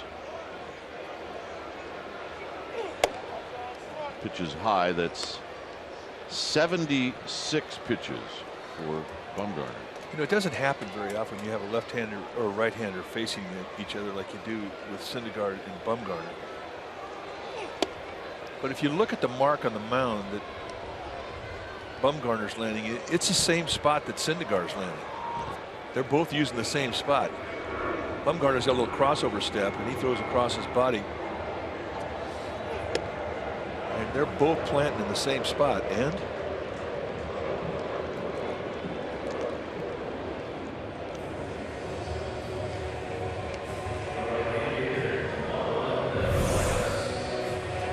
plant right in the same exact spot as Syndergaard. Now that used to be an issue, but with the way the mounds are constructed now, there's so much clay in them, and they're so well built that they don't break down anywhere close to like they were used to in previous generations. So here's Lagares taking a strike. Watch the plant step from Syndergaard. I mean, they're right there in the same spot, and look at this, just gave away as his heel slipped out. And that's been the only time today on a wet afternoon when we've seen poor footing from either Syndergaard or Bumgarner.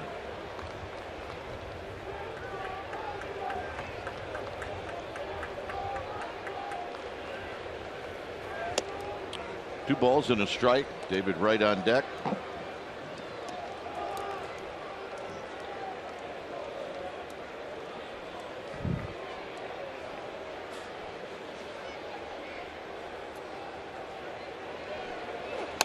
Foul back, 2-2. Lagares was the starter for quite a while for these Mets, and then Cespedes showed up last year, and then Conforto showed up, and all of a sudden had a lot of outfielders that were good players. This guy won a Gold Glove in center field. Pops this one out of play. He's having pretty good swings against Bumgarner. Yeah. Well, he's a great player, and you know it's a luxury for the Mets to have a guy of his ability being your fourth outfielder. But he plays just about every day. I mean, even when he doesn't start, he defensively comes in at some point center. I mean, he's as good as there is in center field.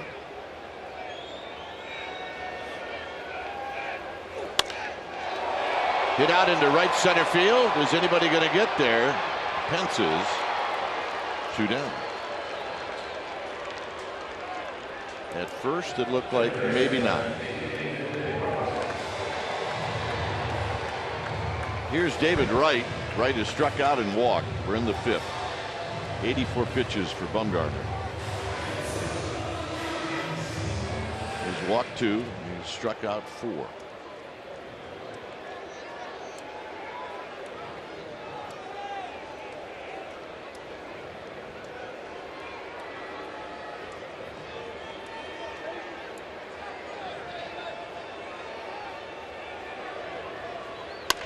And a fair ball.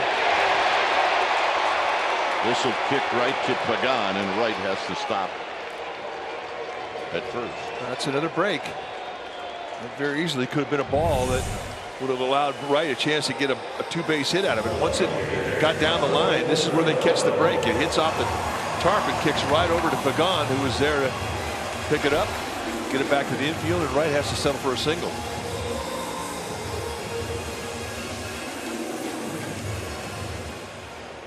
Conforto is 0 for 2. He struck out looking and hit a fly ball to left.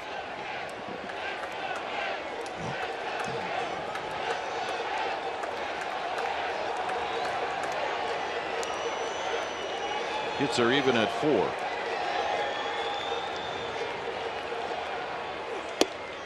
And a strike.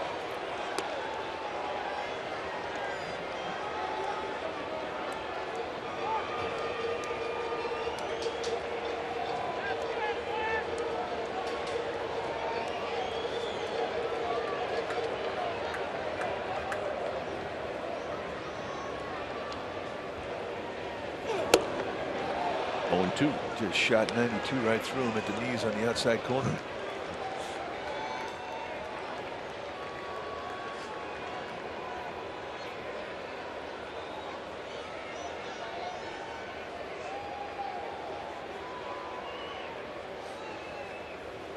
Belt holding on right.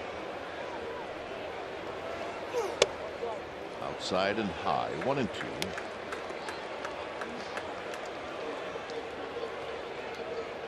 Just had a steady rhythm all day. Doesn't take a lot of time. I mean, he knows what he wants to do. And he completely believes in Posey. Very seldom will he shake him off. Got him, and that'll end the inning. 5 strikeouts to this inning for Bumgarner. 6th inning coming up.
Central Sharks and Predators Game 2 pregame coverage begins today at 4:30 on CSN California. Sharks playoff coverage on CSN. Go Sharks. Go Sharks. Sharks and Warriors on the same day. It doesn't get any better than that. It's not. Come on. What a glorious time to be a Bay Area fan. We could be on the couch. That would be awesome. Pagan got up there and said, what, this bat's broken? There's a flaw in my bat. That's the one I want. Sorry. You see, though, that, you know, Pagan's like a lot of big leaguers. They realize that move this thing along, and he hustled. Years ago, the guys would make that walk very slowly, maybe like when Rick Honeycutt goes out to the mound, or Walt Weiss. Walt Weiss has got the slowest walk ever. The changeup first pitch. You just are not getting in that batter's box against a guy that throws 98 looking for a changeup. I'm sorry. And then he backs it up. Pagano's walked and he struck out. We're in the 6th. This pitch will be number 80 for Syndergaard.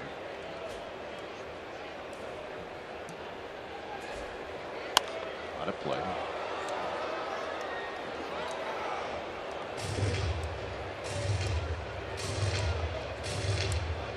This is the spot in the lineup when the Giants scored their runs.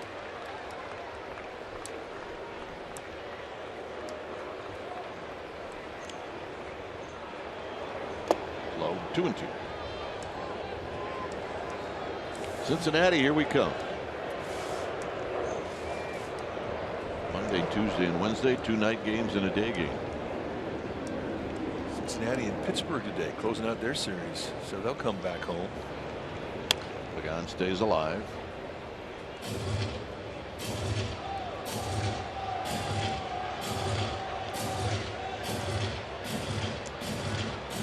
like all the weird weather that they've been having in the Midwest is kind of getting out of there.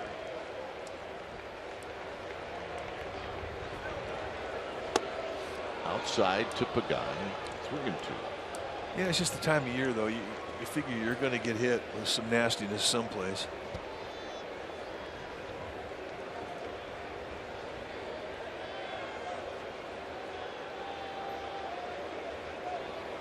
Pagan lifts one to left. Conforto all over it. So on the 3-2 pitch, Pagan is retired.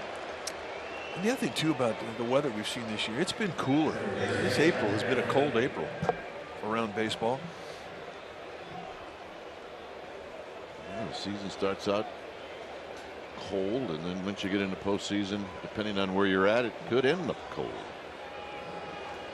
I saw that in 2012 in Detroit, where they won Game 5 and won Game 4. It was a sweep, and then got out of there as Duffy fouls it into the glove of Plawecki.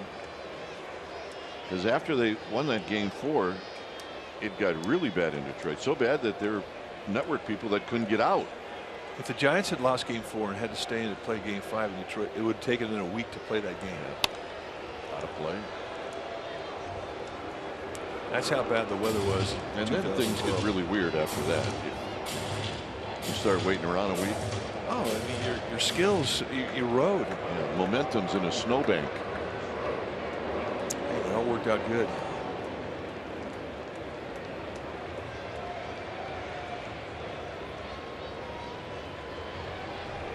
This is where Duffy was when he picked up a base hit in the 4th inning. It was 0-2, and he just stung one right up the middle. Yeah, on a nasty slider 0-2. It wasn't a hanger. They're trying to jam him now with fastballs, and now Syndergaard shook off to get to a changeup.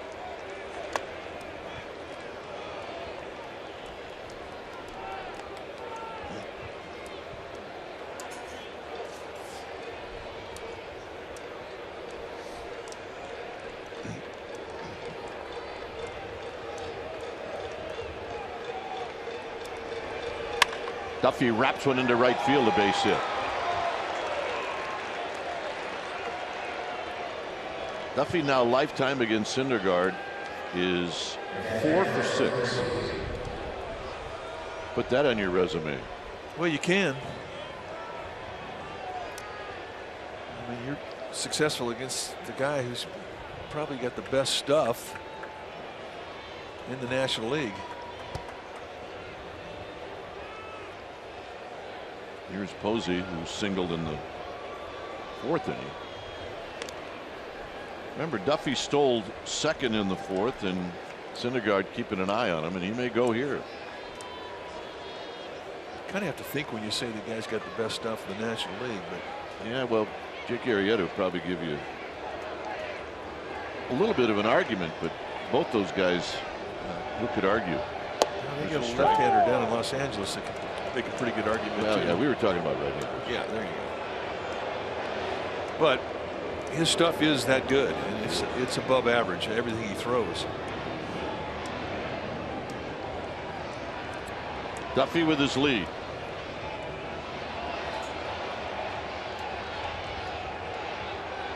He does not go, and Posey takes another strike. It's 0-2. And he's not looking fastball.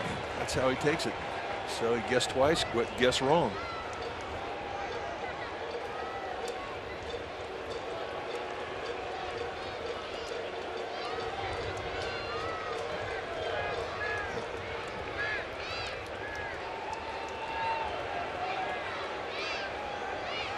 They're asking for something in, and it's 1-2.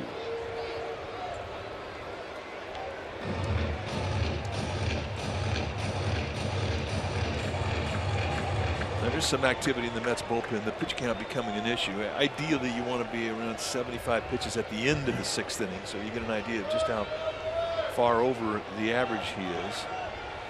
And you can see Hansel Robles, the right-hander, starting to heat up. Low. There's just another example of how the Giants have gotten pitches out of Syndergaard, and it's something they've been able to do against every pitcher. It's one of their strengths.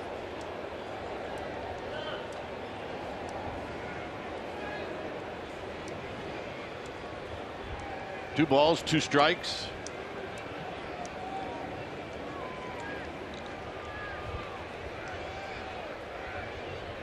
And the pitch. Got him.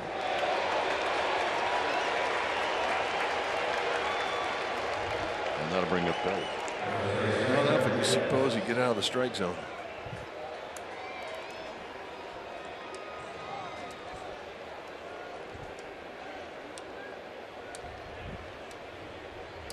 So Belt came up with an RBI. Circle change, two-seam grip below the strike zone. Good pitch.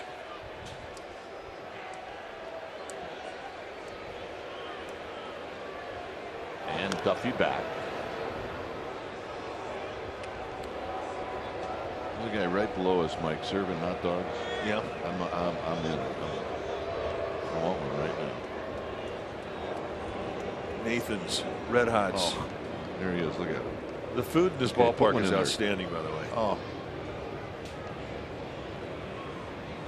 Now, if this guy stands up and puts the hot dog box on his head, we can't see home plate. Back to the game. Hot dogs being served. Duffy goes. Belt takes low. Duffy steals it easily. His second of the game, his second of the year. And now the Giants have a runner in scoring position. That's one thing that the Mets are going to have to deal with when they put Plawecki back there. I mean, he just doesn't have a great arm, and the staff in general, the Mets staff, they just don't do a good job of holding runners on. I mean, that's a bad combination.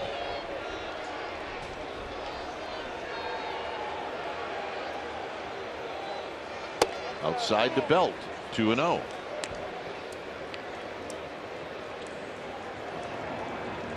This guy's killing me. The hot dog guy. He's still handing them out. Well, I mean, the smell is going to encourage the whole row to get one.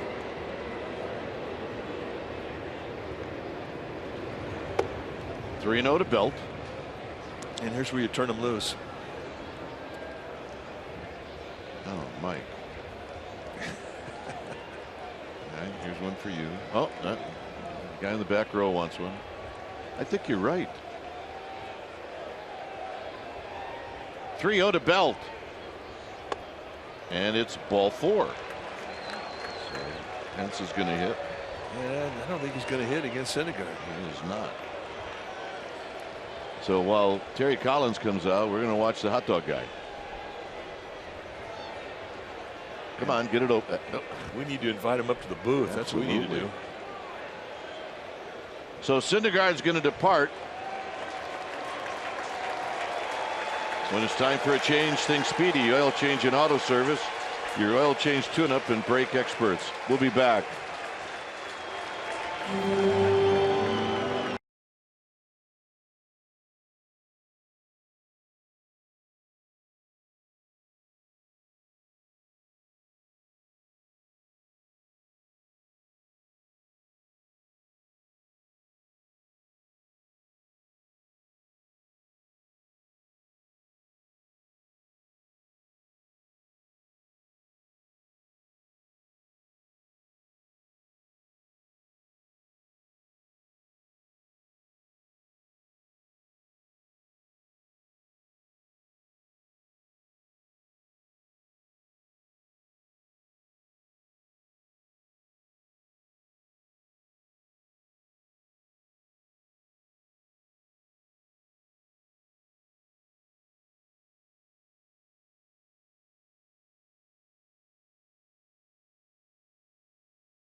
Of the All-Star Teacher Program. It's a CSN All-Star Teacher Program that recognizes that teachers make a difference, and you can be part of it.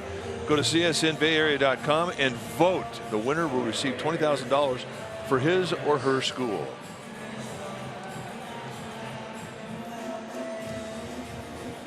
It's a 3-0 lead for the Giants. New pitcher now for the New York Mets will be Hansel Robles. One guy leaves, he throws 98. Here comes a guy who throws 97.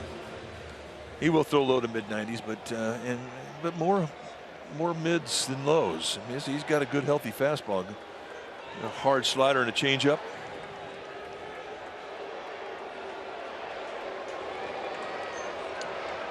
Pence homered in the 4th inning. Duffy at second, Belt at first.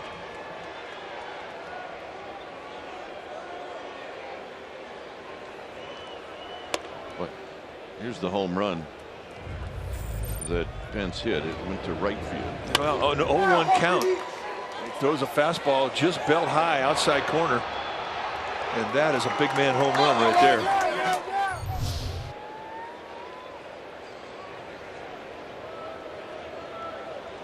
Swing and a miss.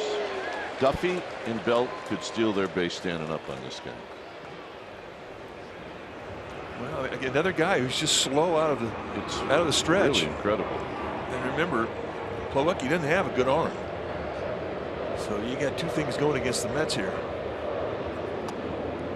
1-2, or make it 2 balls and 1 strike. And Flores and Walker really are more concerned about Pence than they are holding Duffy close.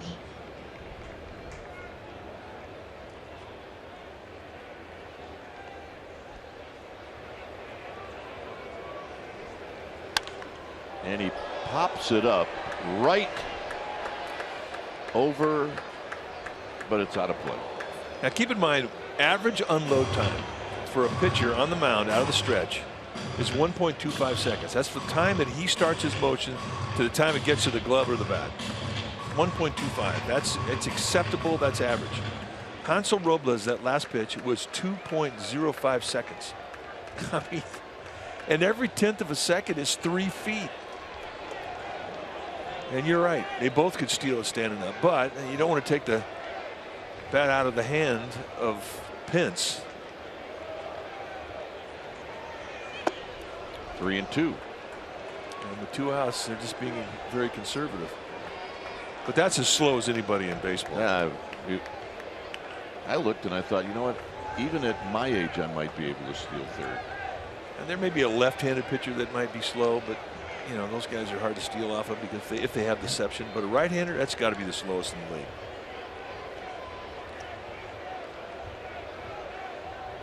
So that's the pickoff move.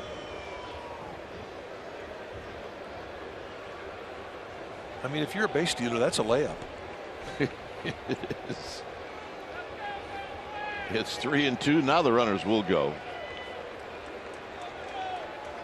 And they go. And Pence wraps it to right field, a base hit. And it's a good thing they went because the throw home is just a little late. And Pence comes through again. And he does it pretty much in the same way he did it with his opposite field home run. He gets a fastball away and goes right to right field with it. The pitch is up, and they are just feeding the swing. But to his credit, I mean, this is something he had a problem doing 2 weeks ago. He was pulling off the ball, and he was not able to cover that outside location. But he found his swing in the last homestand, and that is exactly the one difference you saw in the swing, his ability to take the outside pitch, barrel it, and take it to right. So here's Crawford. Crawford's 1 for 2. Belt at third, Pence at first. Pence now with 22 RBIs on the season. And Crawford takes high.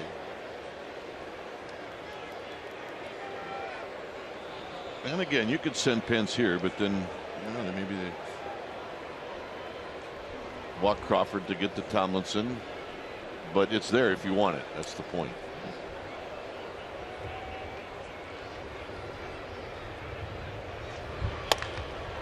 high to right field in the park, and Crawford's going to come back and say, I just missed it. Giants pick up a run. We'll head to the bottom of the 6th inning. It's 4-0 Giants.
On CSN Bay Area is brought to you by Toyota, the full-line automaker with the longest-lasting vehicles in America. Toyota, let's go places.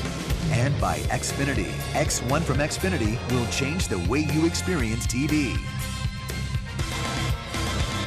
It's a 4-0 lead for the Giants. And there you see the site of the World's Fair in 1964, which I didn't know that until somebody told me in the truck.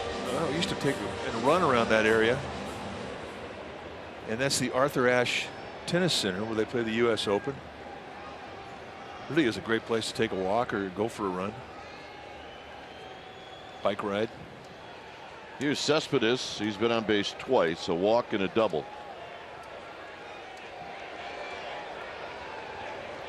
And pitch number 90 is a strike.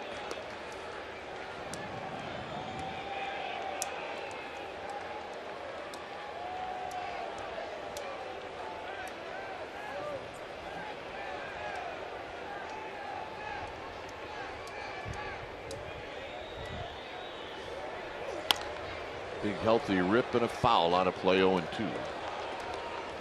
Now Cespedes does not get cheated. He pays his quarter. He wants his 3 swings, and he gets them.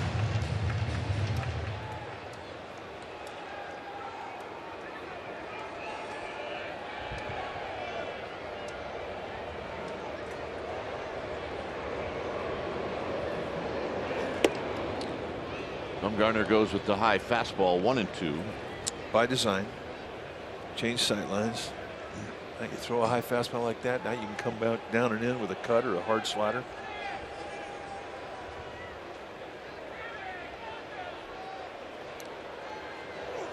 Got him. Or go right back up top and get your 6th strikeout. Here's Walker. This is one of the few times that Bumgarner has shook off Posey. I think because he didn't really place the pitch previous in the spot that he wanted to. So he wanted to come back and do a make good. And indeed he does make good. Walker's popped out twice, both times with men in scoring position. He takes a strike. The last 3 starts, you could just see the motion start to come together for Bumgarner to control that fastball. This pop-up is going to be below us.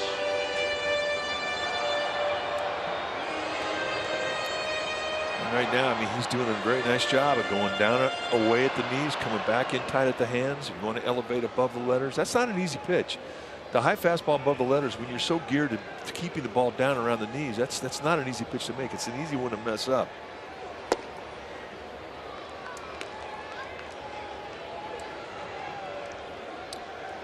Wilmer Flores is on deck.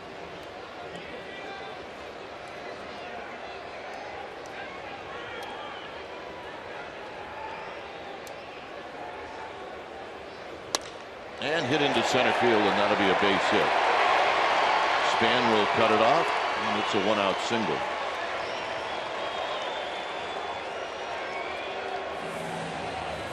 Gil Walker has made a home here in New York very quickly. And he was red hot in the month of April. 9 home runs, hitting over 300. Make a lot of friends in the Big Apple doing that. Came over from Pittsburgh as a free agent in the offseason.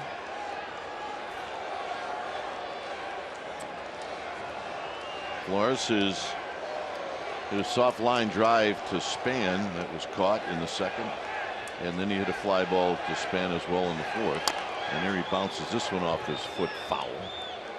Happens a lot when Bumgarner pitches. Right-handed hitter. Breaks a lot of bats, has a lot of guys hit the ball off their leg, their foot, their knee, and that's just the cut on his fastball, and that's a natural movement. Bores in tight on righties. Did that actually hit the protective piece? I may have cut a piece of it. And a strike.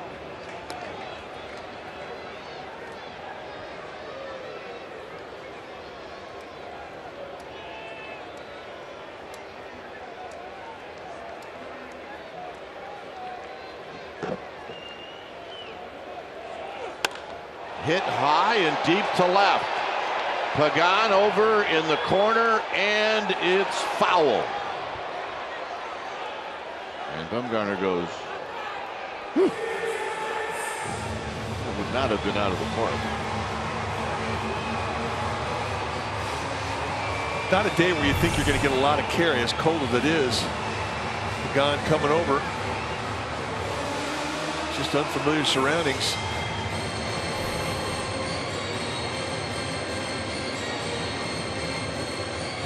Derek Law starting to get up and throw now with 100 pitches on the day for Bumgarner. Yeah, he's been in the stretch a decent amount of times. He has had one 1-2-3 inning, and that was in the fourth.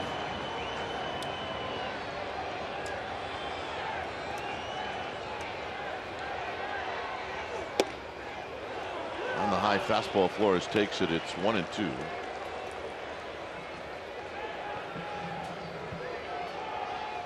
Antonio Bastardo is in the bullpen for the Mets.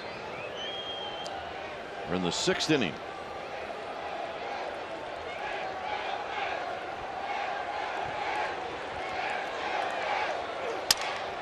And this little pop-up is out to Crawford, and Crawford will put it away.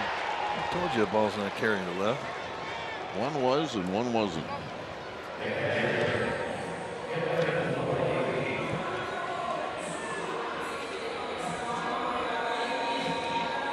Here's Plawecki, who's bounced out twice, once to Crawford, who going to his left made a really nice play to throw him out. Well, this at bat is going to determine if Bumgarner goes back out there in the 7th inning because of the pitch count.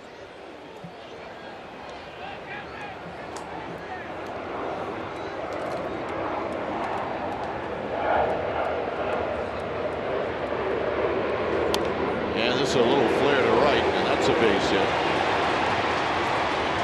Moving over to third will be Walker. So Campbell's going to hit with 2 outs and runners at the corners.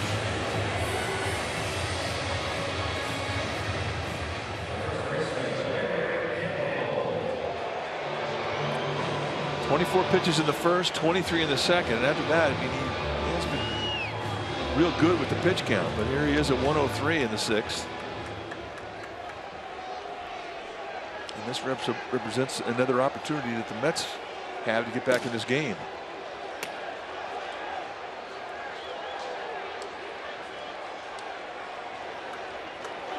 And Campbell takes wide, 1 ball and no strikes.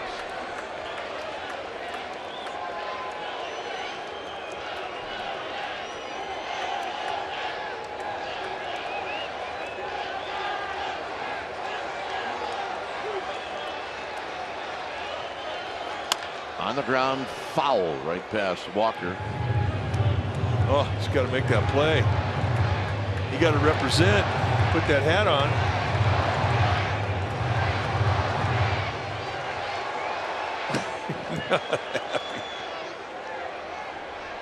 Yep, not happy, huh? He'll think about that on the plane ride home. Out of play, 1-2. All right, one more look at what could have been. I got this one. I got this one. Hey. Oh no! I didn't look. Did he get it in return? Nope, he did not. He is not happy. I agree with you. Up high.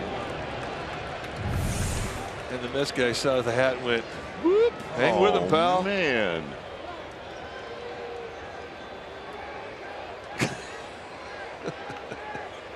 I feel your pain. I don't want to talk about it. All right.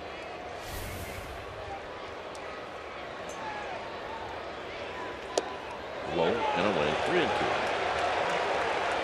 As Drupal Cabrera is on deck.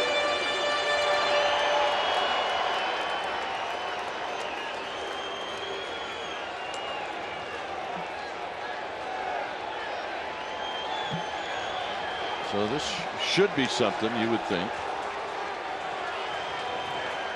that Campbell would have something to swing at, and it's not going to happen.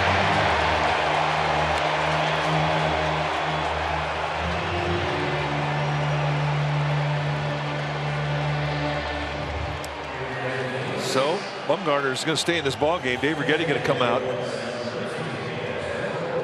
This is really just a visit to give Bumgarner a little bit of a breather.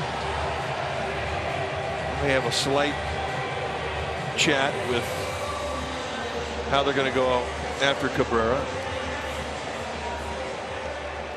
Being on the mound brought to you by Ring Central, business communications made simple.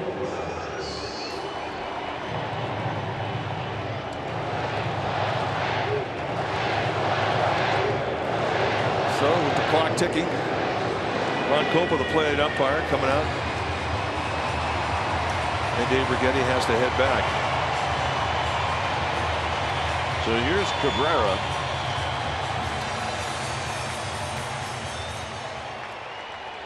Cabrera's got a little bit of ownage on Bumgarner, 3 for 6 lifetime.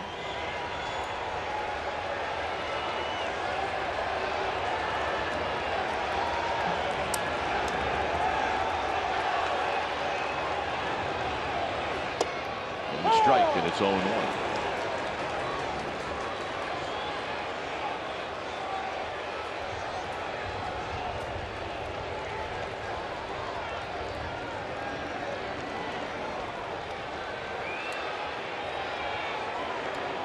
Bumgarner, pitch 111, foul back, another than 2.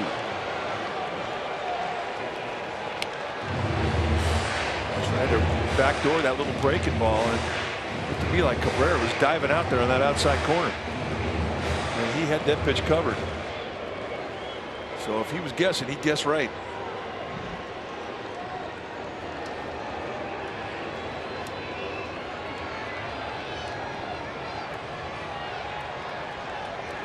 That high fastball, maybe up and tight. Got him. Cabrera didn't think so. Strikeout number 7.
two aces, Noah Syndergaard, Madison Bumgarner. Let's compare as to how they both did. 6 innings for Bumgarner, 5 2/3 for Syndergaard, 6 hits allowed, 5 hits allowed.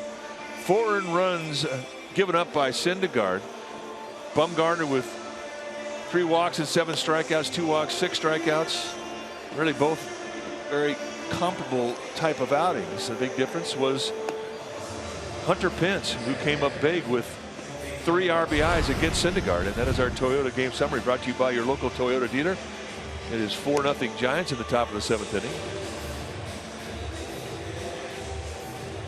When it's time for a change, think Speedy Oil Change and Auto Service, your oil change tune-up and brake experts. So Terry Collins goes to the bullpen again, and this time it's one of his 2 left-handers. It's Antonio Bastardo, and this is the 10th time that he has come into a ball game. 16 strikeouts in 10 1/3. And pretty much what the story is, everybody coming out of that bullpen, they are strikeout specialists. And how does he do it? He's got a 90-ish fastball, and he has a slider, the Bastardo slider, and a changeup. So here's Tomlinson, who takes a pitch high. The bullpen for the Giants right now is empty. Well, it's not empty, but nobody's throwing. Outside to Tomlinson. Well, Derek Law was ready to go, and he threw a lot of pitches. So if he's going to come into this game, and we very likely could see Bumgarner hit for himself, and then have Bruce Bochy, because of the pitch count, go to the bullpen. If that's the case, you'll see Law get up here at the end of the inning. It won't take him long to get refreshed.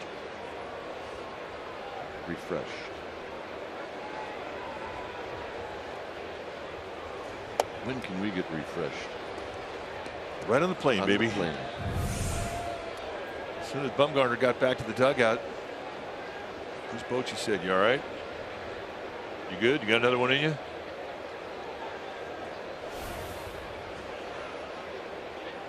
Bochy, like every great manager, he'll look right into your eyes and make his call. Going to arm wrestle, stay in the game.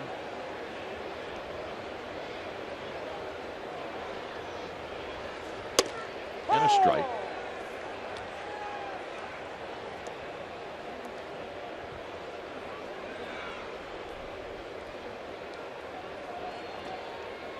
Tomlinson lined out, and he's bounced out, looking for his first hit of the game. The Giants have 6 hits. 3-2.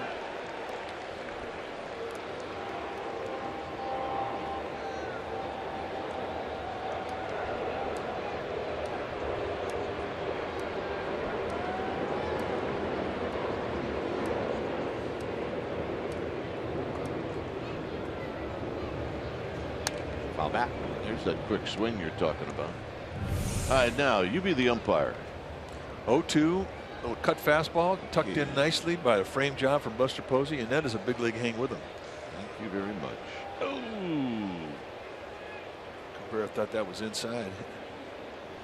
Bummed up. I'll think about that the rest of the night. 3-2.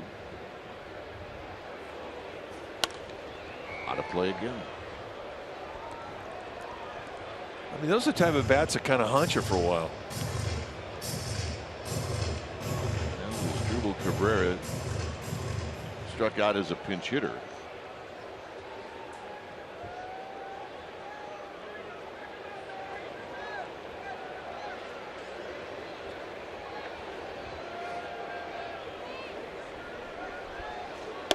And the walk. Very deliberate to start on. Nice at bat. Here's Bumgarner. Yeah, he may be asked to bunt, and that's not his favorite thing in the world. Well, Bruce Bochy would love to have one more run. Managers like a 5-run lead simply because one swing of the bat cannot tie the game up. And he may play for one, as you see Derek Law get up again.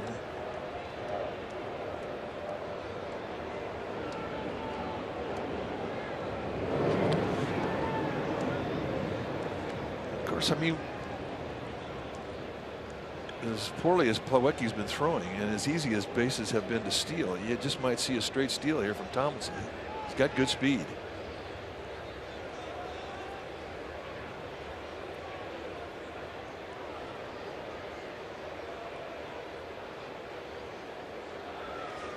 And a strike. Did I say deliberate? Well, this is an example why lefties can be slow out of the stretch and still be effective in holding runners on. He'll lift that front leg up, and he really holds that back leg. And there's that little instance where if you're at first base, you don't know if he's coming to first or going to home.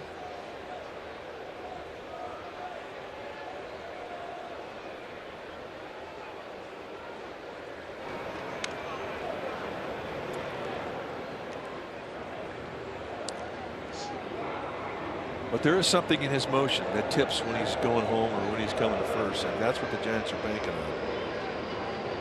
And they have that information on him.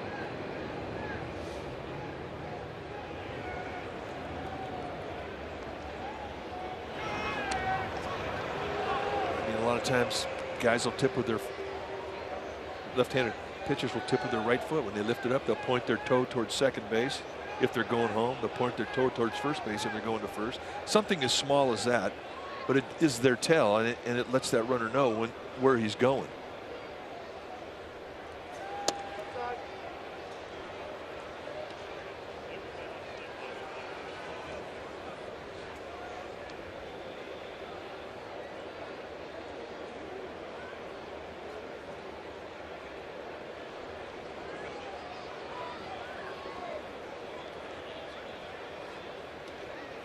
One ball and one strike to Bumgarner.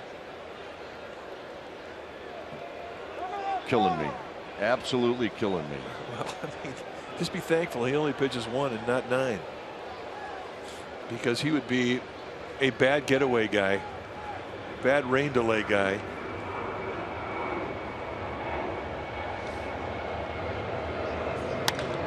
Bumgarner underneath this one is Conforto's coming in. And he'll have the same lament heading back to the Giants dugout. I just missed it. So here's Span.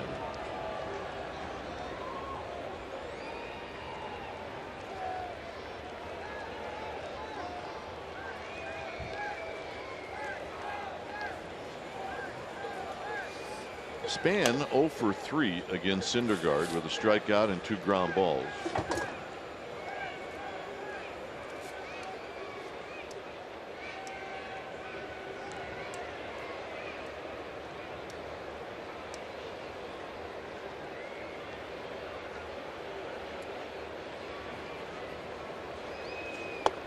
And it's low.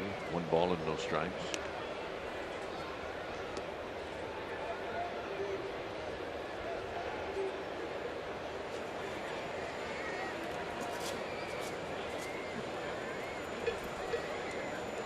So likely the afternoon for Madison Bumgarner has come to a conclusion. Span fouls it back. He had a good rip. It's 1 ball and 1 strike.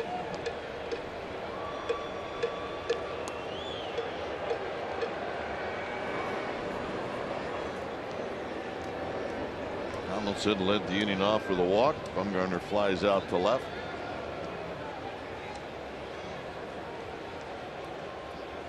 I think that would affect your decision if you were a general manager as to how slow a guy works out of the bullpen, whether you want him on your team or not. Well, it wears out the defense. I mean, look, unless you're lights out. I agree with you.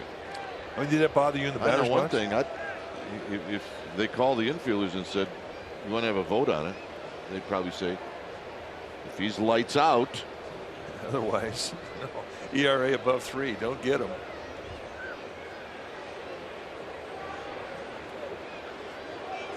Tomlinson goes, and he's going to steal it. Easily. And it's his first stolen base of the year. Well, look, he just doesn't have the arm strength. I mean, everything's got to go perfect for him to throw somebody out. I mean, and it has to start with the pitcher. Watch the leg lift high, deliberate. I mean, that's really slow. And then you can see Milwaukee just doesn't have the arm strength to do much about it. The Giants have totally taken advantage of it.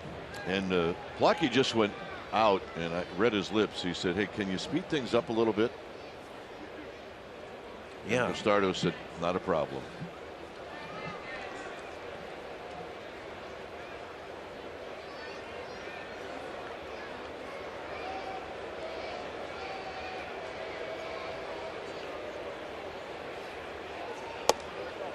Low and in to Span.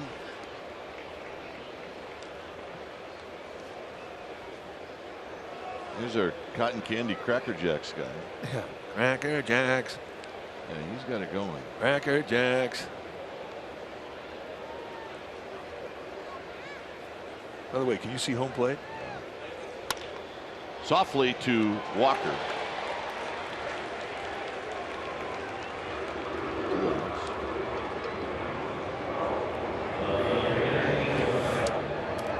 But did it bother you in the batter's box against guys? I mean, you faced one of the all-time slow guys, Don Stanhouse, who was the closer with the Orioles. It absolutely wore you out.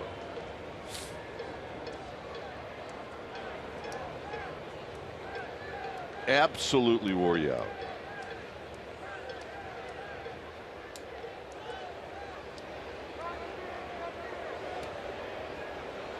Bochy looking to add on to that 4-run lead. 5 is where he'd like to be.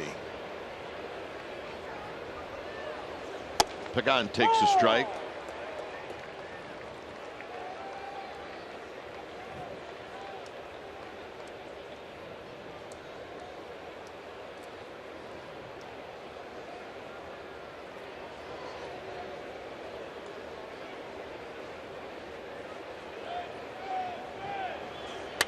And a base hit into right center field.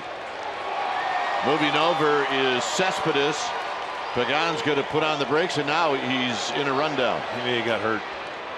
Yeah, Pagan tweaked something as he went around the bag at first. Coming in to score is Tomlinson, and the Giants put run number 5 on the board. It's 5-0.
Some highly anticipated interleague showdowns at AT&T Park.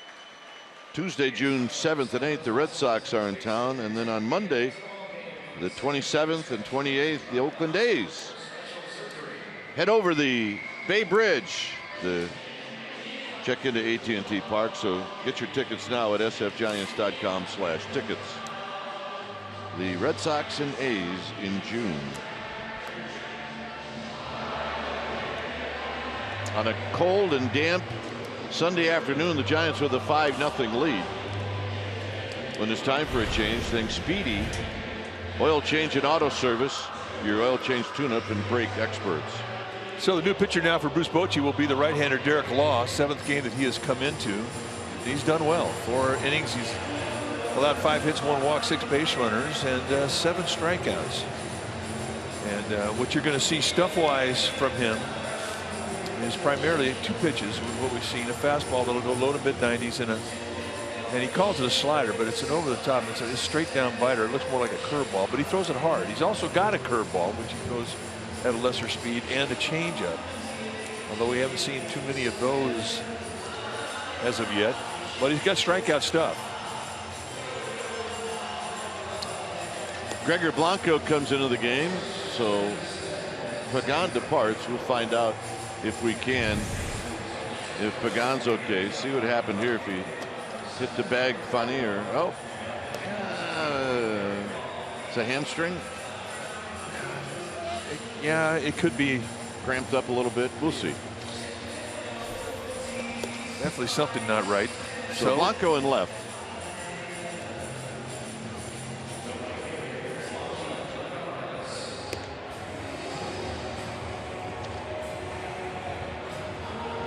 And Law will face the top of this Mets lineup. It'll be Lagares right and then Conforto. And maybe that's who Lopez is getting ready to face.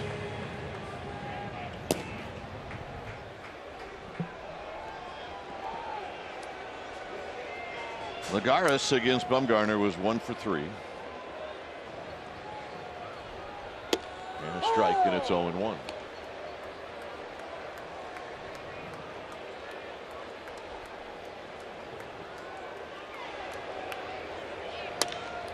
Down the right field line, hit it into the corner, and a fair ball. And Lagares is going for 3, and that's where he'll end up.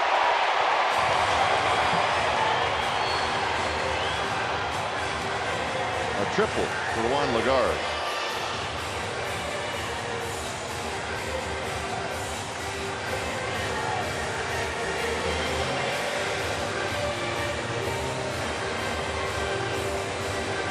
That was close. I don't think the Giants are convinced that that ball was fair.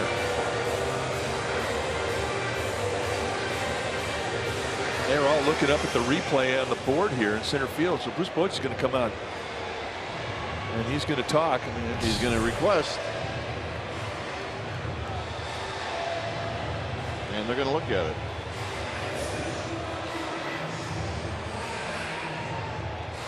Well, that was on the inside part. Yeah. It may have been that a fan hit the ball, and that may be what he's contesting. I don't think it's a reviewable play to see if it's fair, but it is a reviewable play to see if a fan made some interference. Hey, stay tuned.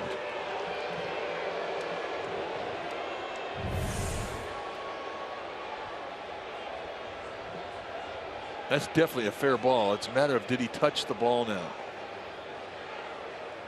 Yes, he did. Yeah, he did. So, but I mean, look, it's not an automatic double. I mean, then it goes back to the discretion of the umpires of would he reach third base after he made contact with the ball. I mean, so that's what they'll discuss. This replay review is presented by Xfinity. But that is a big 90 feet. I mean, that changes everything. It sure does.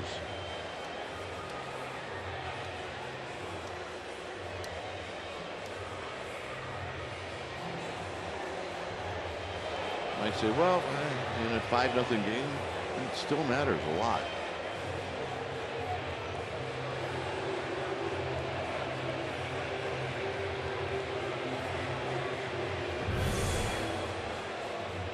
So there's no doubt, put this to rest, that it's a fair ball.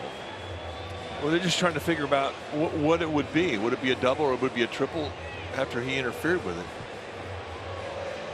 This might give him some life. That definitely made contact with it, and it killed the ball. I mean, and that caused Hunter Pence to have to redirect his route to the ball. Yeah, I'd say put the guy back to first. Yep. Yeah. Well, I don't know, Smooth. We're trying. We're unbiased here, obviously, but I don't really know sometimes why it takes so long.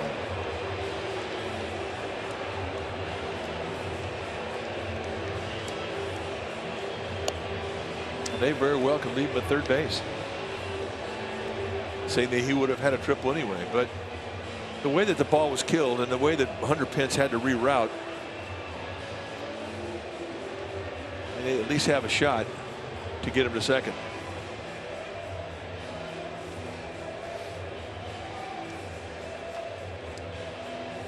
But it shouldn't take this long. No, it shouldn't. The guy that it really hurts is the guy standing on the mound. double.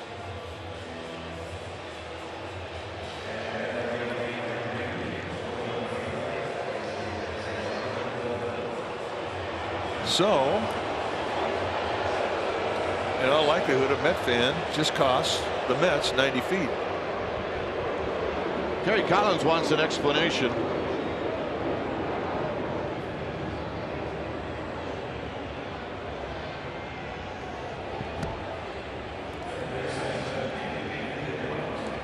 So here's David Wright.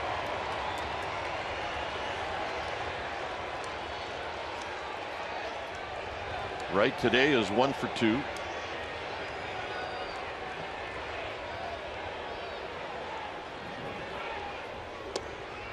I suppose he got crossed up and he got a strike. Wow. He was looking for a fastball and he got a big curveball. I mean, he got the strike. So now everybody's messed up. Brandon Crawford going to come back in and say, what are the signs now? Because he was probably looking for the same thing that Posey was looking for, and it wasn't a breaking ball. There's that 3-finger slider that he throws, but if you look at the hand action, oh, Buster. Better to get a curveball looking for a fastball than a fastball looking for a curveball. Guerin and Lopez are in the Giants bullpen.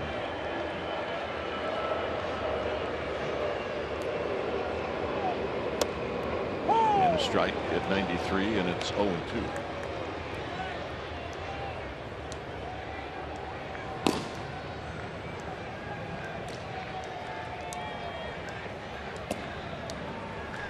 Law going after Wright.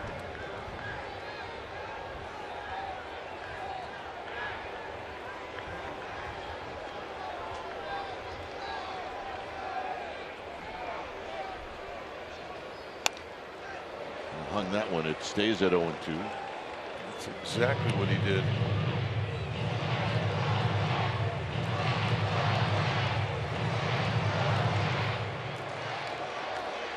One thing here, I mean, you can throw a great curveball, but if it's in the strike zone with 2 strikes, I mean, guys are going to protect it. They're going to cover it, even if it's quick. If you have count leverage ahead, 0-2, 1-2, you can go out of the strike zone.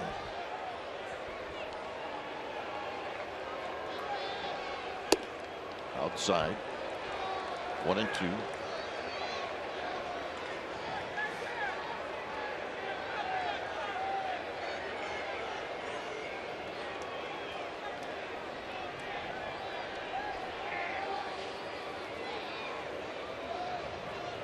Law at the belt, looks to second.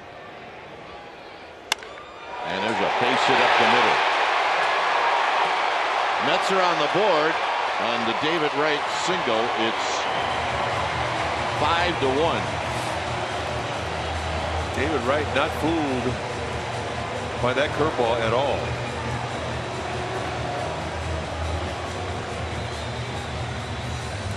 So Lopez is coming in.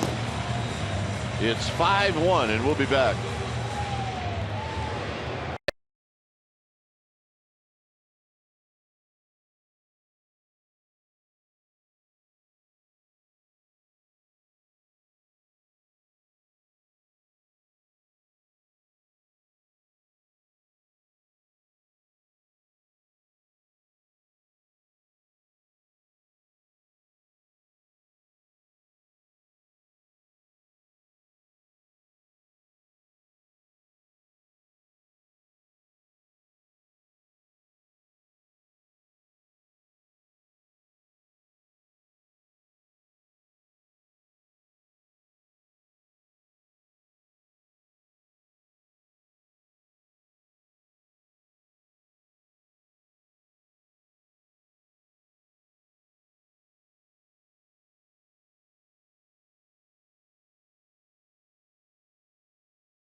CSNBayArea.com.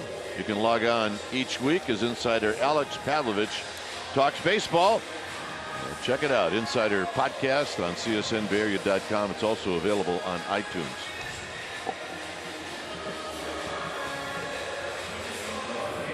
So the Mets on the board here in the 7th on a double and a single.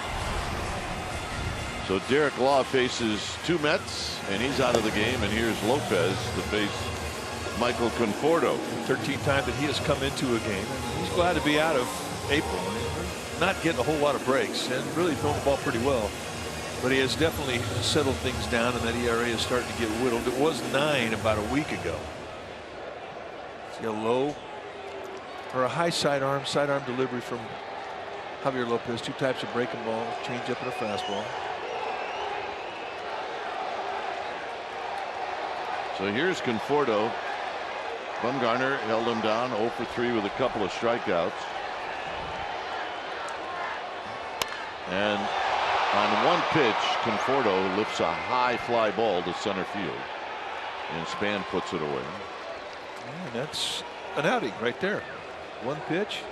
So Lopez doesn't break a sweat. He gets a big out. Guerin's going to come in. He does get a big out. There's Bochy making a long walk here at Citi Field. Guerin says, I'm jogging and I need to get loose. So Lopez departs, a 1-pitch outing. And it's 5-1 Giants.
Giants. We have another pitching change. It's Corey Guerin. Let's take a look at the numbers for Guerin coming into his 11th game. 2.61 ERA. 6 hits allowed, just 9 base runners and 10 1/3. And he's a guy that can get you ground ball. You see the 90 to 92-ish with the velocity on the big time sink. He's got a hard slider. And he'll throw a changeup at you.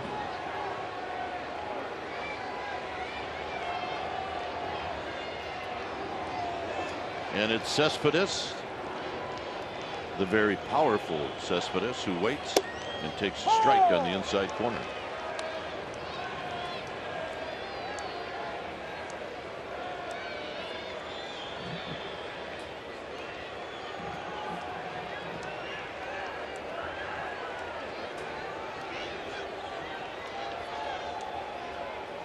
Right with a short lead.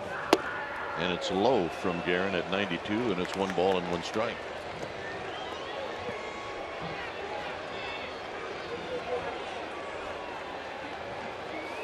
Walker waits his turn on deck. Big inviting hole in the right side for Cespedes because of the shift, and Belt holding the runner on.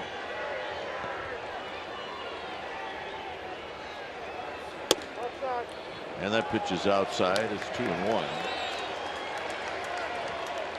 You see the right side. I mean, literally as if nobody's over there. But when the guy's got power, like Cespedes, he's got 7 home runs. I don't even think he even sees it.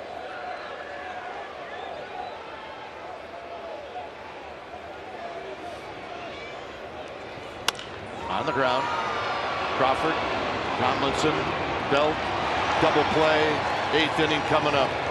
Guerin comes in, he gets a pair. It's 5-1 Giants.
New York and head to the state of Ohio to take on the Cincinnati Reds, first of 3, and they'll see it tomorrow at 4 p.m. pregame live at 3:30. You'll see it right here on CSN Bay Area as Johnny Cueto returns to Cincinnati to take on Brandon Finnegan, the left-hander. Then it'll be Samardzija against Moscot, and then Peavy against Straley.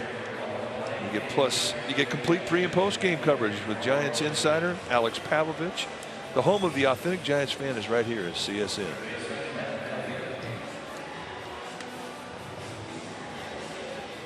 When it's time for a change, think Speedy. Oil change and auto service, your oil change tune-up and brake experts.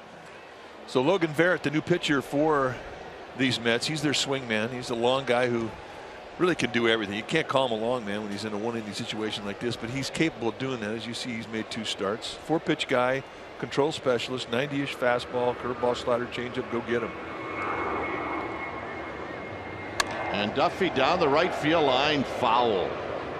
He's had a nice ball game. That Duffy. He has singled twice and he scored both times.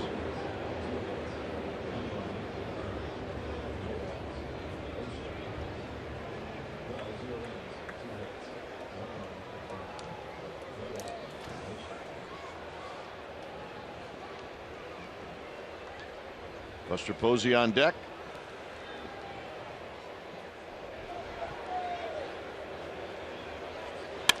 And a line drive into left field, and coming in and making the catch is Conforto. The other bullet coming off the bat of Matt Duffy. I mean, he's got 2 hits and 4 at-bats today. But every at-bat he's had, he's hit the ball right on the screws. And this is another loud noise. Shoot top catch by Conforto, and it becomes a big league hang with him. But nice at bat.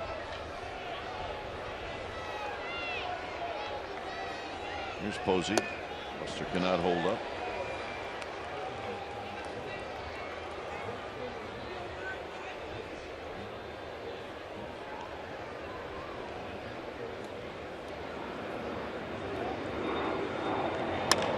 Posey drives one deep to left field. It is out of here. And Buster Posey makes it a 6-1 ball game. Home run number 4 on the year. Well, Barrett stayed away with the fastball, and he got this one a little bit up.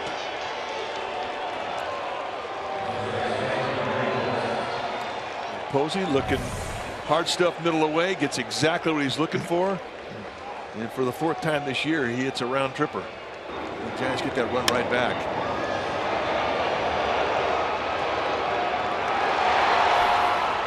So here's Belt. Belt takes a strike. Yeah, the folks here at Citi Field, finally something to cheer about today. Yeah, our group that came in from Finnerty's, they had busloads coming in every day. Yeah, Friday night, not so much fun. Yesterday, a little fun. That was a good game yesterday. Yes, it was a good game.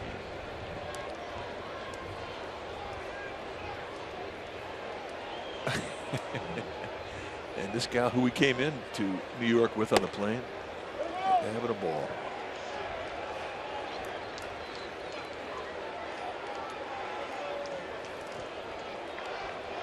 So Brandon Belt does indeed swing, says Paul Nauer, third base umpire. I don't think he's really that pleased about it. No, that's a rather dejected walk back to the dugout. Here's Pence.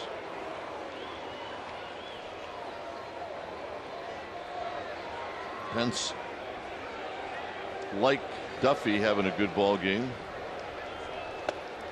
The only difference is Pence hits have knocked in runs, one with a 2-run home run to the opposite field off the Syndergaard. And then he knocked in one off of Robles in the 6th. There's a strike. Good quick little breaking ball on a 1-0 count. And that's what Barrett has to do. I mean, he has to be a guy that finesses.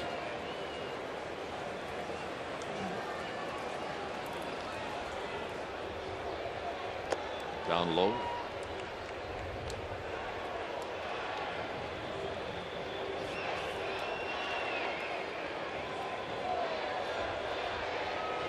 Crawford to follow. 2 outs here in the 8th inning.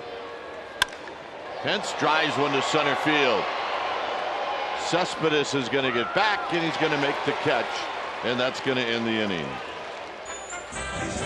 Buster Posey, home run number 4. He knocks it over the fence in left field. It's bye-bye, baby. It's 6-1 Giants.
Giants 6, Mets 1.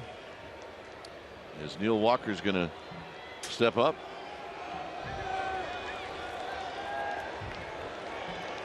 Walker 1 for 3.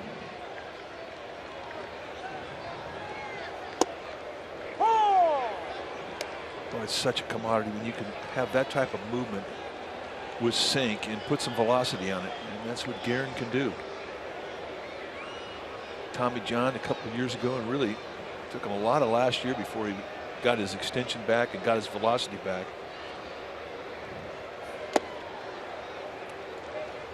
Giants first saw him when he came up with the Atlanta Braves. You always had to be impressed with this guy because he was a strike thrower with that type of movement. Came to camp this year, just had a great spring. Gets himself onto the team. Been a good add to that bullpen.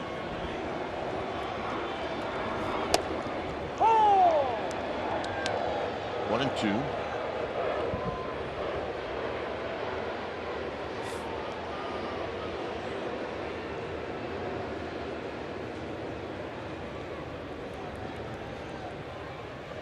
Way off the line at third is Duffy. Crawford playing Walker to pull, but everybody else pretty much straight away.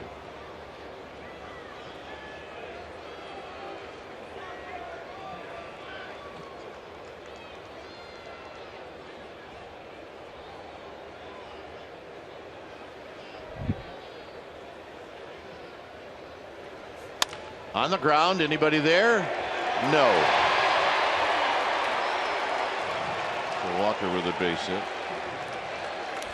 All right, time now for our player of the game. It's brought to you by Honda. We think Madison Bumgarner is that man today. Matchup of two aces, and it was Bumgarner who put 6 zeros on the board. And really, in the wake of a 2-game losing streak here in New York, it was a significant outing, as it has given the Giants a chance to win this ball game. And because of that effort, we're going to make him our player of the game. Brought to you by Honda. So here's Flores.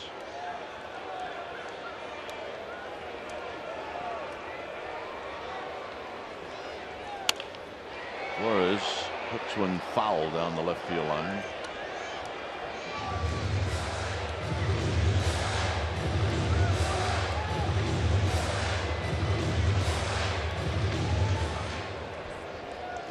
Flores 0 for 3. Flores is trying to get on the interstate. And I should mention that this is the guy that had the game deciding home run yesterday.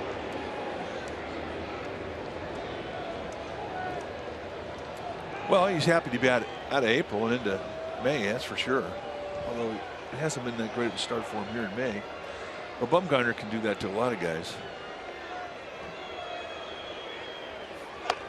Look out. Away from the target. It's 1 and 2.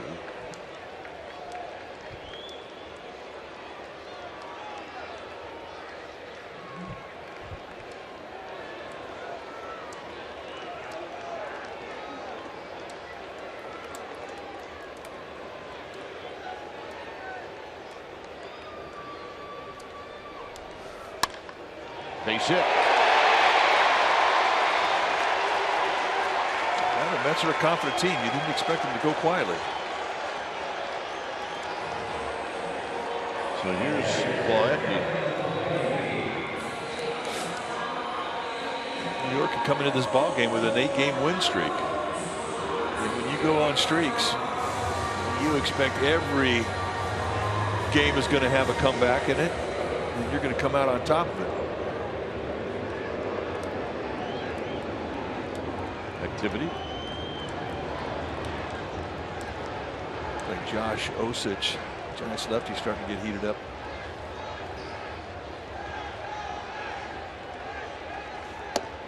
And Guerin with a first pitch strike. But the beautiful thing about a guy like Guerin is he can give a couple knocks up and then all of a sudden, boom, ground ball, double play. And that is the luxury of good sync. There's Osich.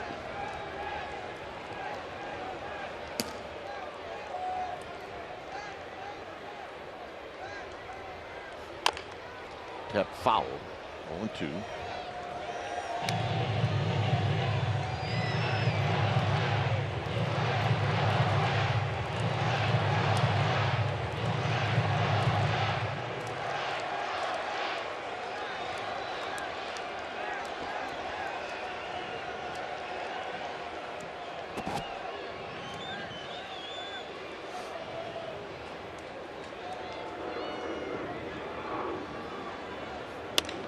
Center field.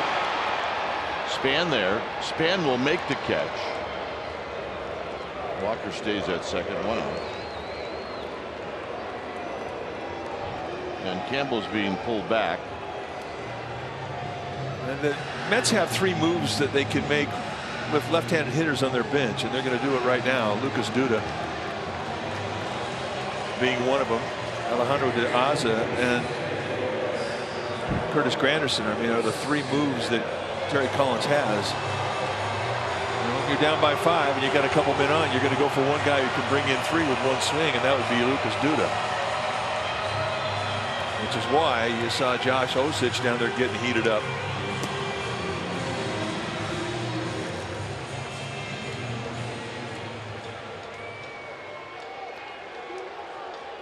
And here comes Bruce Bochy.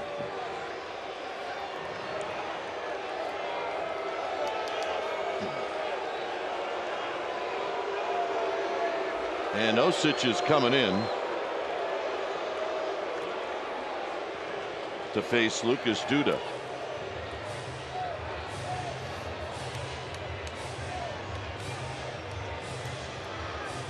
Yankees made the call, hasn't he? Now he does. He wanted to make sure everything was good. So Guerin departs. Osich comes in at 6-1 Giants, and we'll be back.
Eighth inning.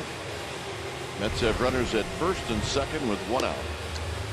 So a call to the bullpen, and Josh Osich, one of 3 Giants left-handers in that pen, comes trotting out. 14th time he's come in, and he has had a nice month of April. 2.53 on the ERA, 7 strikeouts in 10 2/3. You're going to see a mid to high 90s fastball. Most of his fastballs, he throws 2-seam fastballs. He's got a hard slider and a changeup. So Duda will hit against Osich.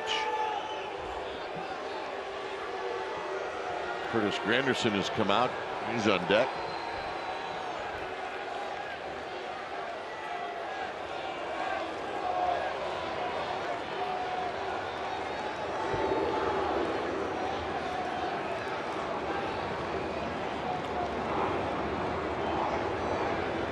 And the first pitch to Lucas Duda. It's a strike, and it's 0-1. See what his numbers are against left-handers. Lefty's 1 for 12. Doesn't get a lot of opportunity.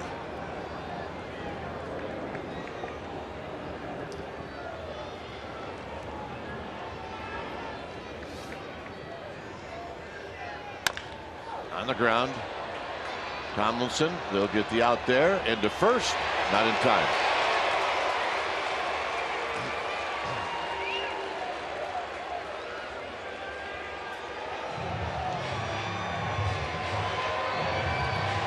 Duda reaches on the fielder's choice, and here's Granderson.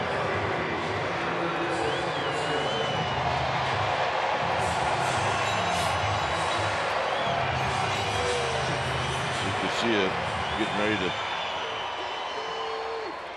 to throw some pitches in the Giants bullpen. Granderson hitting at 241.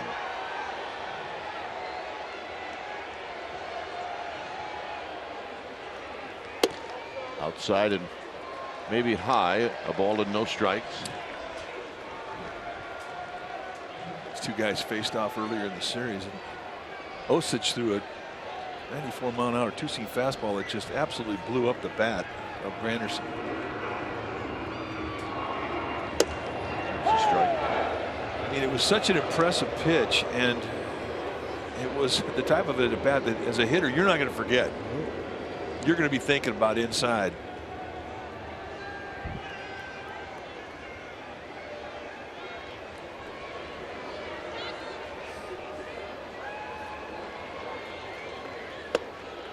A little low. 2 balls and a strike.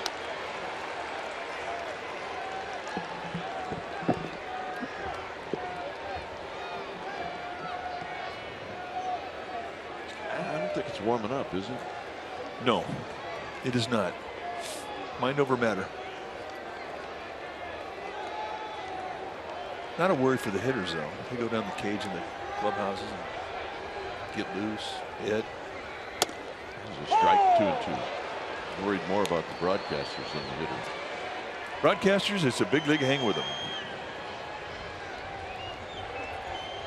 But that's okay. I mean, didn't Harry Carey tell us that we have to feel what the guys in the field are feeling? Yeah. He said that with the window closed. No, he never did.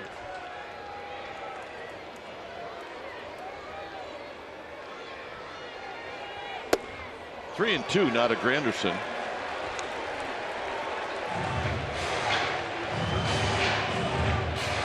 Josh Osich does not want Casilla to come into this inning. He wants to finish this inning himself.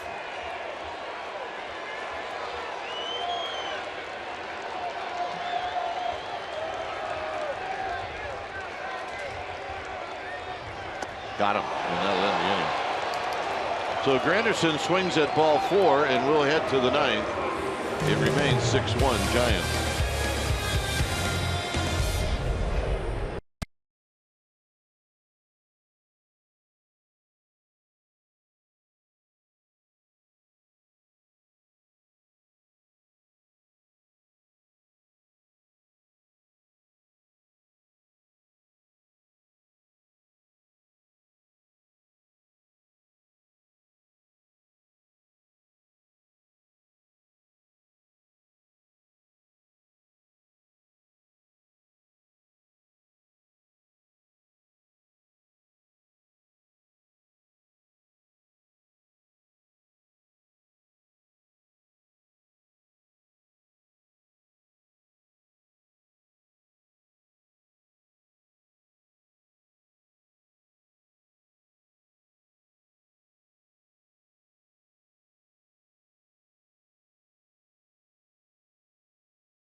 Baseball for Esurance Giants post game live. You're going to get highlights, reaction, analysis. It's all coming up after the game. There's our Giants fans from Infinities. All smiles with the strikeout that ended things for the Mets in the 8th. So new pitcher now for the Mets will be Jerry Blevins, 4-pitch pitcher with a high 80s fastball, 1-0 with a 3.86 ERA. He has pitched in every game of the series.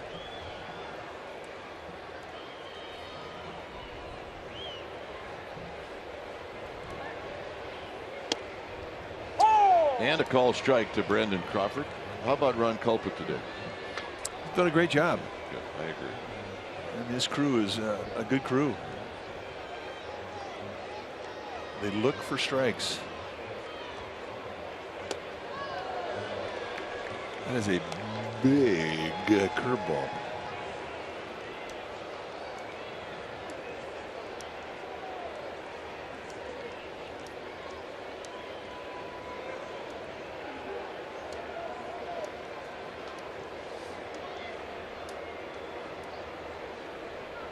Ooh, almost got Crawford. Okay, he almost thought about leaning into it I there. think he did. Right cheek.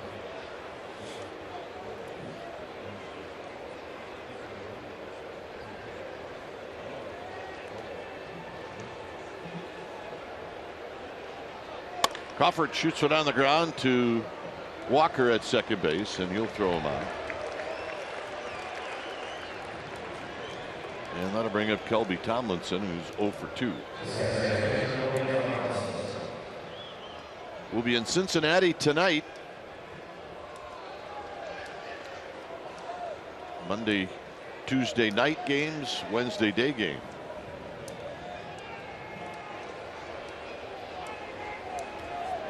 By the way, Duda is at first.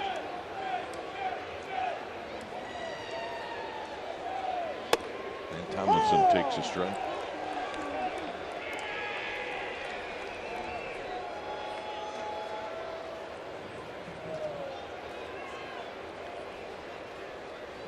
There's Duda.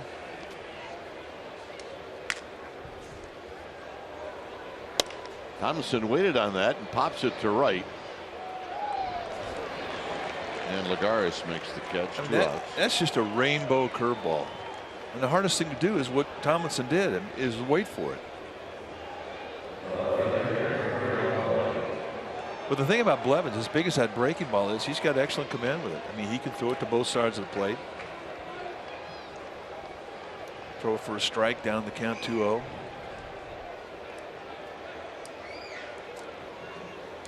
And if you're hitting off it from the left side like Gregor Blanco, when he throws that thing, it almost looks like it starts out behind you. Blanco gets his first at bat. Not heard yet from the Giants about Angel Pagan, who left the game after rounding the bag at first. Maybe that Blanco's going to get a couple of starts in Cincinnati. Depth, you got to have it. It's 0-2. You're going to get tested. I mean, you can have the greatest baseball player in the world in your team and come in last place. You got to have 25 guys, and now you got to have 35 guys. You got to have 10 behind your 25.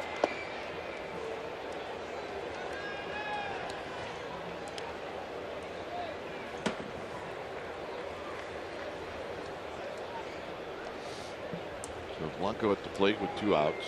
Garcia still throwing in the Giants bullpen.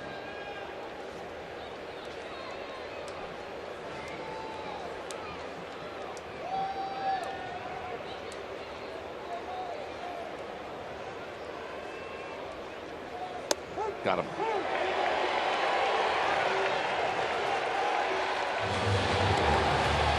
We will head to the bottom of the 9th. Garcia coming in 6-1 Giants.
Lead for the Giants here in the ninth. And Bruce Bochy brings in Santiago Casilla. What do you say we take a look at the numbers for Casilla? 9th time that he has come in. He's got 4 saves on the year. This is not a save with the Giants ahead 5 runs, but it is an important inning. He needs work, and Bruce Bochy needs this game badly in the win column. So he's bringing in his closer. 9 strikeouts against 1 walk and 7 2/3. 2 types of fastballs. It'll go low to mid-90s with the velocity, curveball, slider, changeup. Get a win and move on to Cincinnati. Well, on a day that you weren't even supposed to play a game, the Giants really have got into this one and have not been interrupted. It was 2 minutes late from it when it started. 1:12, I think, was the start time. So here's Juan Lagares, who's got a couple of hits. Single in the first, a double off of Law in the 7th.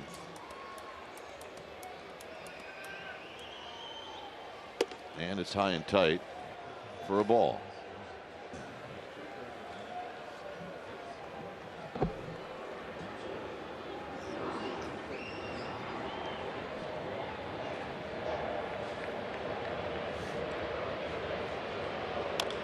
And that's rolled foul.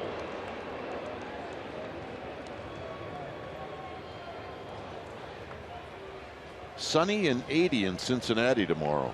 Yeah, well, no. If it's 55, it's going to feel like 80 after today. Just kidding. It has been a rather cool afternoon here. Low.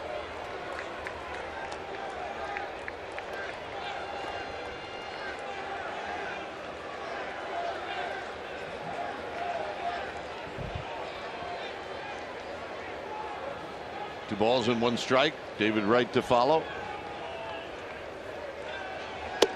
3-1. So Casilla going to take a walk. He knows with a 5-run lead at the top of the lineup, you don't want to start walking people. Just don't want things to get weird.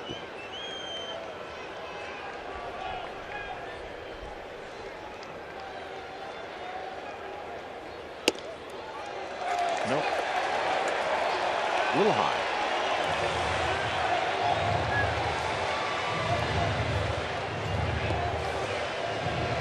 Here's David Wright.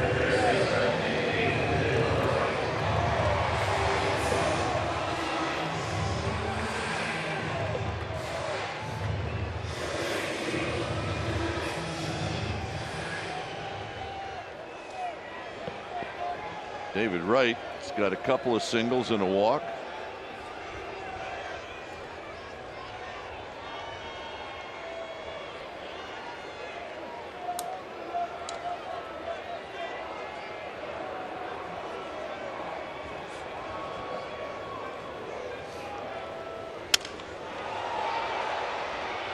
Blanco coming in.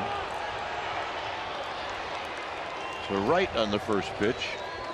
Loses a bat. Casilla put it right where he wanted it. Posey wanted the fastball away. Casilla shook to get the inside location of the fastball. And 2-seamed him right up the bat and got the easy fly ball. And this is going to be an interesting matchup here, as hot as Conforto has been against the Giants right-handers in this series.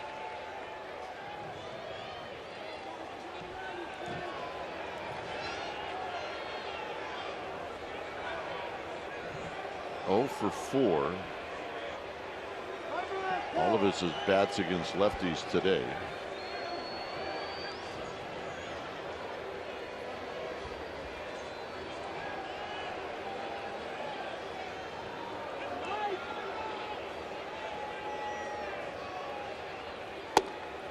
One ball and no strikes.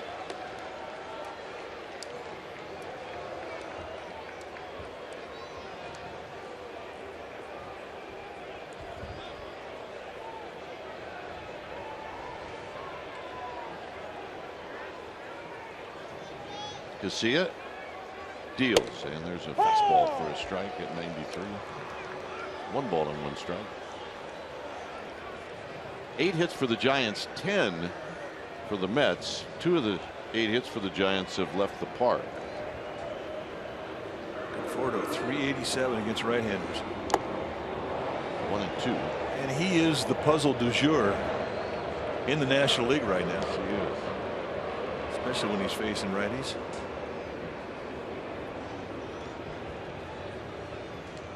Pitchers fraternity all around the league trying to figure this guy out.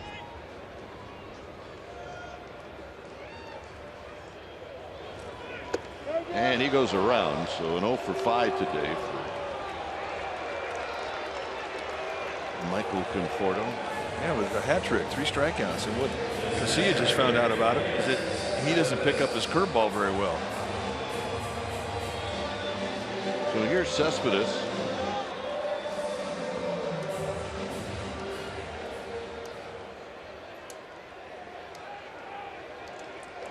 Cespedes walked in the first, doubled in the third.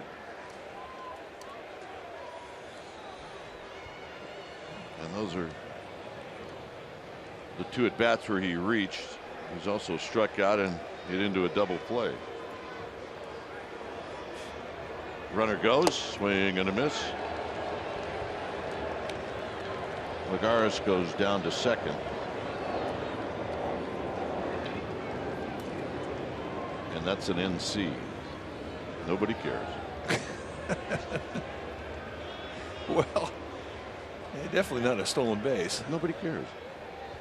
I'd never heard it called an NC. An NC.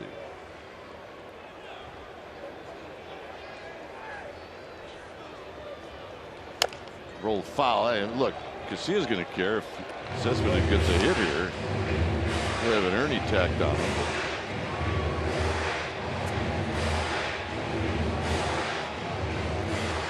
All right, watch the motion from Casilla as he comes up, holds it. That's a little Johnny Cuetoism. It's catching. Yeah, it is.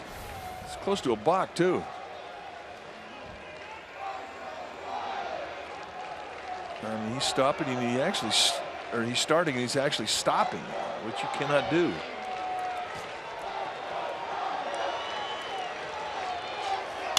Hit on the ground to Crawford. Crawford will go across the diamond, and that's the ball game. So the Giants snap the Mets' 8-game winning streak, and they win a ball game here at Citi Field. So they will head into Cincinnati, 1 and 2 on the trip, but it'll be a happy flight. Well, it will be a happy flight, and this was a big league stop job for Madison Bumgarner because he went toe-to-toe with Noah Syndergaard, who came into this game without a loss and really having things go his way. And for Madison Bumgarner, 6 good zeros, a clean outing, and the Giants walk out of here a winner. Final score, Giants 6, Mets 1. Stay tuned. Esurance Giants postgame live starts right now.